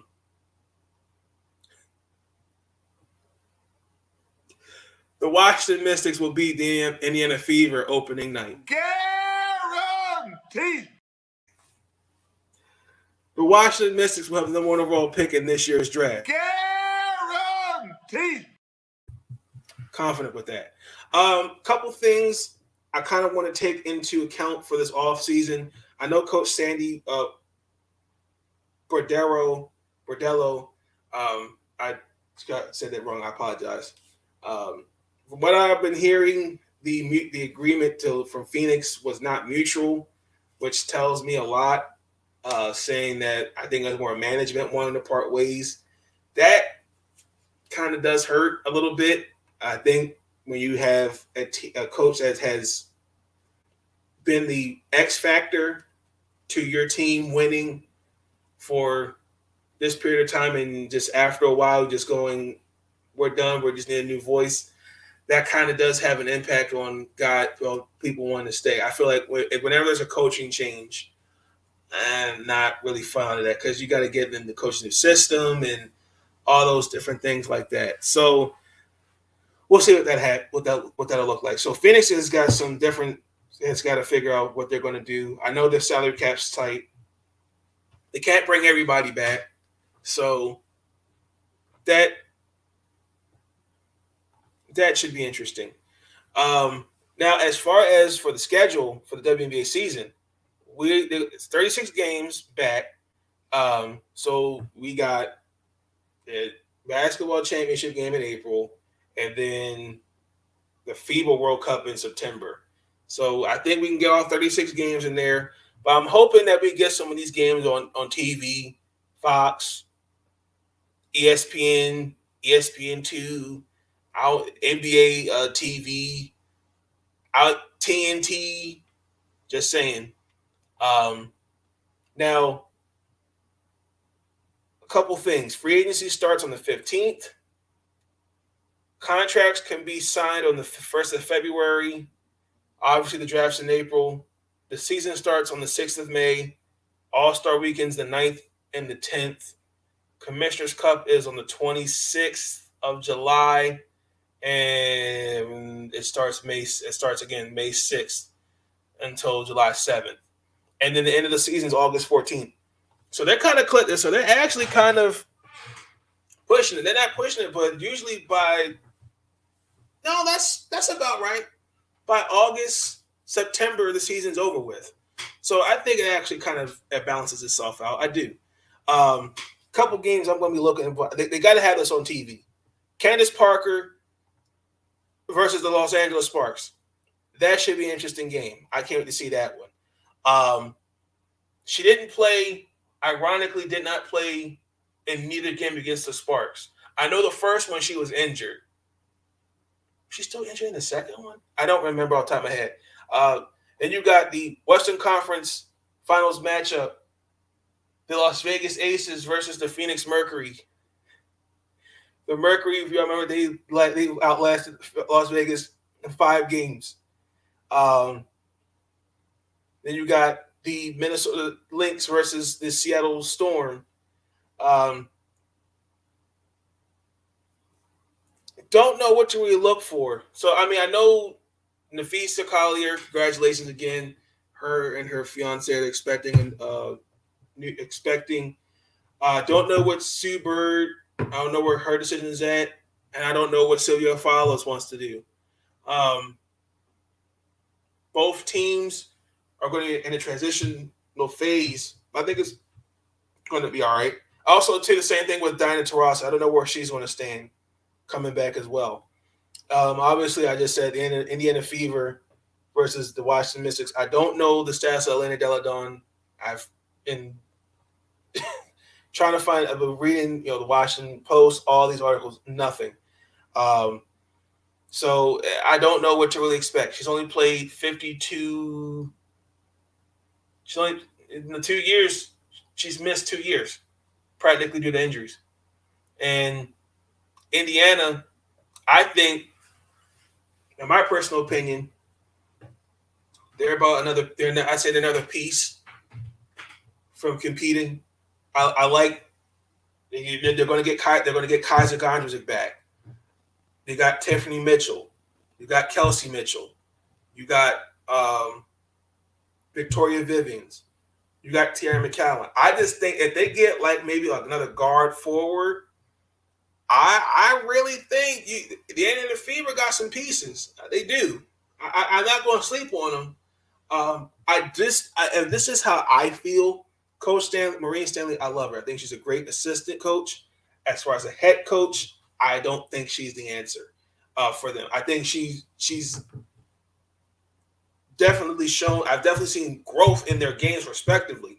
Like Victoria joined the 500 club last year. Tiffany Mitchell went as now 5th on the all-time scoring list, and Tiara McCallum is Tiara McCallum. I think arguably she's one of the best centers in the game. And I mean, coming out of South Carolina, I said it. I think she's definitely proved she's going to be a dominant force for years to come. Victoria Vivians is a sharpshooter. Kelsey Mitchell is a sharpshooter. Kaiser Gondrzik, she is my sleeper pick. I told you, trust your eyes. West Virginia, the girl can play. She can ball. And now that she's back, things that she took a break, mental health break. I think she's ready to play. I do. So that's happening. I know the Connecticut Sun play the Liberty that Saturday. Don't know. I really can't really say what these teams are going to look like because I think free agency is going to impact some of these teams. I do. Most likely, I think Jonquel Jones stays. But I think she has family that's here in D.C. I think. I don't know. And then the Connecticut, too, I think Connecticut needs a shooter. I think they need another three-point shooter. I think Brianne January, Jasmine Thomas, they're great. They just need a shooter. Their backcourt. They can shoot. They can shoot the three, but they need I think they need a 3-point specialist out there. They do. And I saw an article, I think it was on Bleacher Report, where they said trade Brianna Jones. I think you're smoking something if you would trade your most improved player, but it wouldn't hurt. If I was the Washington Mystics, I would offer, Alicia Clark for Brianna Jones. Because we definitely need some inside presence. We do, because I'm content with this team needs to rebuild. I stand by that article. Check it out if you're not right on blitzforever.com. I'll leave the article in the description that this team definitely needs to retool and needs to rebuild. I'm just not sold going forward. After last year, I saw all I needed to see with this Mystic team. I stand by that. And then you got obviously the Atlanta Dream versus the Dallas Wings. All intended purposes, I hope the Dream. I think next year will be a bounce back year for them after the season that they went through. So I'd really like to. I'm really happy to see some of these games. See some of the storylines already created. Got rivalries. The fact that we're more games. I understand, but this past season we only played 32, and then compare I know the last few years was 28. Last year, with COVID, also threw some things off. But I really feel like just adding on more games, and I kind of want to see the minutes to expand. I think that'll be nice as well. But I really want to see what this free agency looks like, man. I really do, because, Lord have mercy, because it's going to be. I think it's gonna be a fire free agency. Oh, also too, quick point of order. I would like to see Pokey Chapman back in the league. I really do. Damian Cox, what about the New York Liberty? I think the New York Liberty can make the playoffs. I do. I'm a fan of Benijah Laney. Sabrina Nescu. I'm a little confused on why they would fire Walt Hopkins after just two seasons. I feel like I wanted to see what he could do with this team going forward next year. But I was also kind of figuring out that some of this had to do with what Larisha Clarendon said about some of the things that happened. She said in an interview when she was in Minnesota, "Oh, there's some things you're going to find out about New York." But I think that the Liberty can make the playoffs. I like Michaela Oyeware, Dee Richards, Rashonda Gray, Rebecca Allen. They got a little squad. And look, they were there right there with Phoenix. If Benijah, if Sabrina doesn't not the top of the key, if she drives on Brittany because you got a 7-footer on you, you should take her to the rim. I think the New York Liberty would have won that game. I do. But back to my Pokey Chapman point, I feel like she's a proven coach. I do feel like she kind of got a bad rep last couple years before she got fired. I would like to see her back in the league. I kind of want to see Fred Williams also get an opportunity. Taj Franklin would be a good candidate because, for example, the Las Vegas Aces, if they don't win the championship this year, Bill Laimbeer is fired. Guaranteed. I feel like they're right there.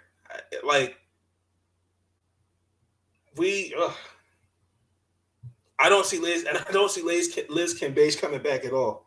I don't. She's going to want some money, and I feel like, I don't see it. I don't. So I'm looking at this. I'm looking at the free agency list right now. You got Allie Quigley, Courtney Vandersloot, Sue Bird, Brianna Stewart, Angel McCoughtry, Courtney Williams, John Carl Jones, Steffi Dolson, Tina Charles, Shakina Strickland, Kalia Copper, Jessica Brilliant's a free agency. Oh, wow. Leilani Mitchell, Julie Lloyd, Brianne January, Tiffany Hayes, Elizabeth Williams, Sylvia Follows, Rebecca Allen, Raquana Williams. Some of these girls, right now, they're going to get re-signed to good contracts. So, the big names, though, like Quigley and Vandersloot, they'll probably stay. Who do you think should be the new head coach for the Liberty? I kind of low-key, I want to see if Coach Bordello that just got that's left Phoenix. It wouldn't faze me if she got the job with the Liberty. It wouldn't faze me if she did. But again, like I said, you have some other coaches right there. Like I said, Pokey Chapman could be a good candidate. Fred Williams could be another one. For Phoenix, actually, either one of those would be good choices for Phoenix. But for Liberty, I kind of want to see Coach Bordello for sure. I think she'd be a good fit because she's got a young squad, and you got a good core with the Liberty, in my opinion. I do. Because I think she'd be a good fit for the Liberty. I do. But for example, I already know Sylvia Fowles will stay with Minnesota. I feel like that. John Paul Jones, she could possibly stay in Connecticut, but I really do think she has family that's from DC. I do. Hold on, let me look at that real quick.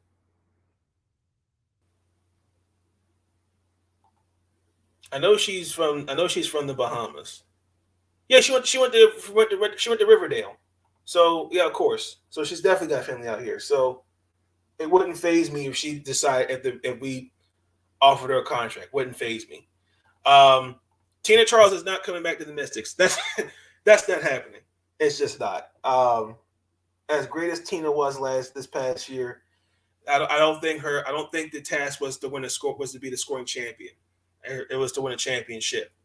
And that's not a slight against Tina, but facts is facts. That was just not the plan. If she comes back, it's going to have to be on a cheap deal. It's going to have to get on the grass. The grass is greener on the other side. I do. I mean, don't get me wrong. She's a great player, but she's 30. She just turned 33 on the 5th of this month. So, yeah, she's like, I'm trying to win a chip before I leave, and I just don't think Washington can give that to her. Joel Lloyd, I know she'll stay in Seattle. Brianna Stewart, I know she'll stay in Seattle. Courtney Williams could possibly be on a team like LA. She could be with a team like the Los Angeles Sparks. No. I take that back.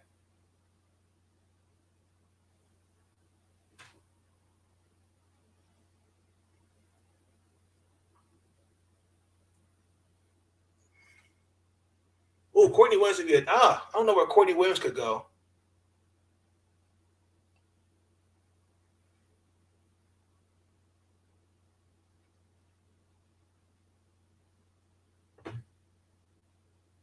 Las Vegas?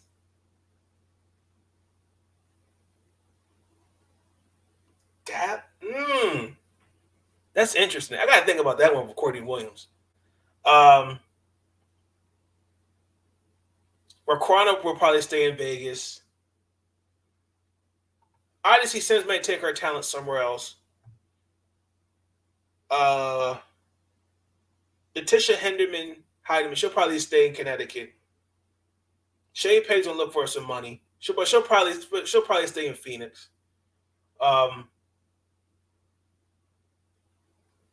Ted Cooper will most likely stay in LA. Diamond DeShields will stay in Chicago. Who else I'm looking at? Kia Nurse, for all intended purposes, will probably stay in Phoenix. Asia Wilson, I mean, we'll see, but I feel like she'll stay in Vegas because she's the core. She's her, Kelsey Plum, Jackie Young, Dearica Hamby, Chelsea Gray. I think right there, that's your core. That can get you there. I think they can get a chance. I think they can win a championship without Liz Kim Beige. I really do. I feel like that was. I feel like I don't want to say that window closed, but I feel like that was it for them right there. I really do. Let's see what else is on this list. Oh, we're going to restrict it. Okay.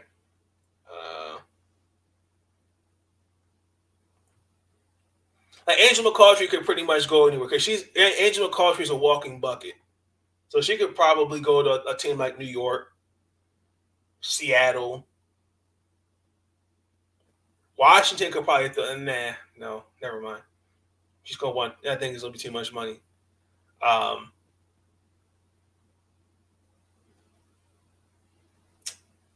Steffi Dolson will probably stay in Chicago.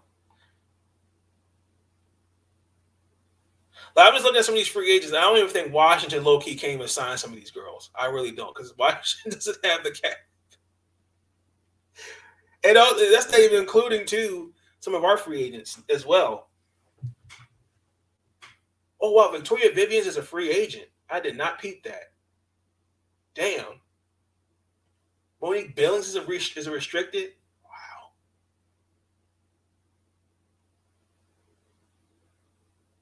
Oh, Rachel Banahan. This is weird. This is a weird list of free agents. I'm looking at it right now. I can share it with y'all so y'all can see what I see. Because y'all let me know, like, what do y'all think? What do you guys like? Who do you think could sign where? Like, this is a good website, spottrack.com. Like, Liz will probably take the max. I don't know.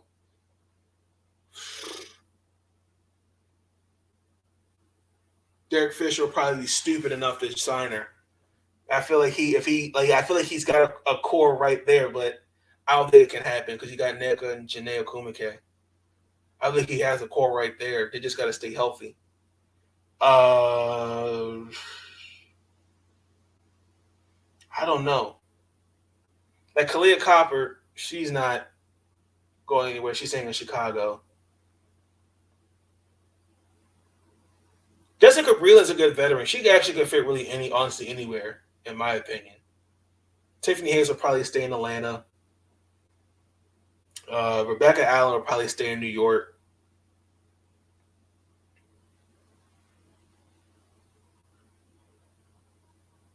This is actually an interesting list of free agents.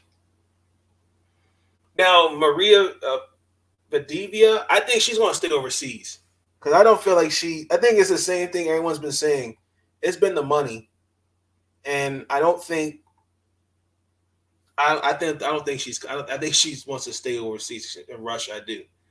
Oh wow, Lexi Brown's a free agent. Rashawn DeGray.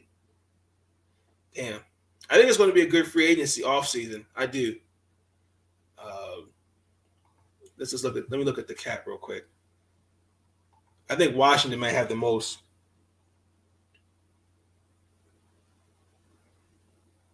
Oh, Diana Taurasi has the most. 200. Wow. Deladon is tied. Wow. They all have the same contract. 227,000. Jeez. That's crazy. What's the cap looking like? So as of right now, we only got Deladon, Natasha, Cloud, Alicia Clark, Ariel Atkins, Sydney Weiss, and Erica McCall. Everybody else is out. We're all free agents.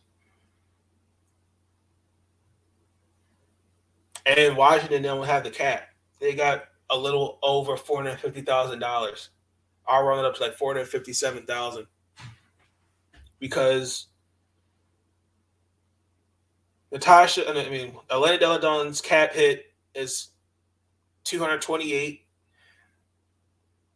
Natasha Cloud got a 3-year deal for, I'll say, $375,000. And Alicia Clark, $183. Ariel Atkins is $170. So Elena Deladon, her dead cap is almost $500,000. Like, that's crazy. And we're not even talking. We got to take in consideration draft picks and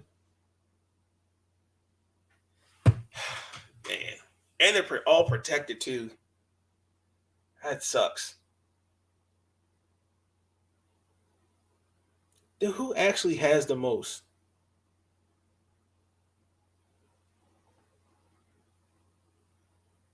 Seattle has the most cap space. The Dallas Wings don't. They only have under $20,000 in cap space. How many entry-level contract? 1, 2, 3, 4, 5, 6, 7, 8, 9, 10. I got to reach out to Shawnee. They really got this amount of entry-level contracts? Damn. Satu, Savali, Bella Allaire, Ty Harris. Damn. Mariah Jefferson, Alicia Gray, Izzy Harrison, Kayla Thornton. Huh. Alicia Gray has more dead cap. That's interesting. So you got the Seattle Storm, the Chicago Sky, and Atlanta Dream with the most top 3. Then the Aces, Suns, Mystics, Lynx, Fever, Sparks, Mercury, Liberty, and the Wings. That's why my concern with Phoenix, they ain't got a lot of wiggle room because I think Skylar Taurasi's your highest paid player. And then you got to take into account Skylar Diggins, Brittany Griner, Rhea Hartley. I think your only 2 other players besides Keelan is Breonna Turner and Megan Walker. So, yeah, that's going to be interesting offseason. I can't wait for it. So, with that being said, that's going to conclude the podcast because we're 3 hours into it. Y'all let me know your thoughts on the video. Be sure to give it a like, comment, subscribe. Let me know what y'all thought about the podcast. What was your let me know about how your NFL team's doing, your college basketball team's doing, your WNBA team. Yeah, man, just continue to support the podcast. I appreciate that the support y'all giving me. I really do. Thank you for those that joined me. Shout out to Sean Spencer, Abs, Anthony Handy, and those that are in the comment, Cameron Crump, Lucinda Baxter, Marcus Hughes, Damian Cox. Appreciate y'all for joining. Ashley and Sid Swinton. Appreciate y'all. Nick Rosario. Appreciate y'all for joining. This episode and episode 1 of the podcast will be on Anchor via Spotify, and then probably sometime tomorrow. But with that being said, y'all have a good night. Peace. Stay up. Listen, I'm easy to find. And listen, they can kiss my ass if they don't like it.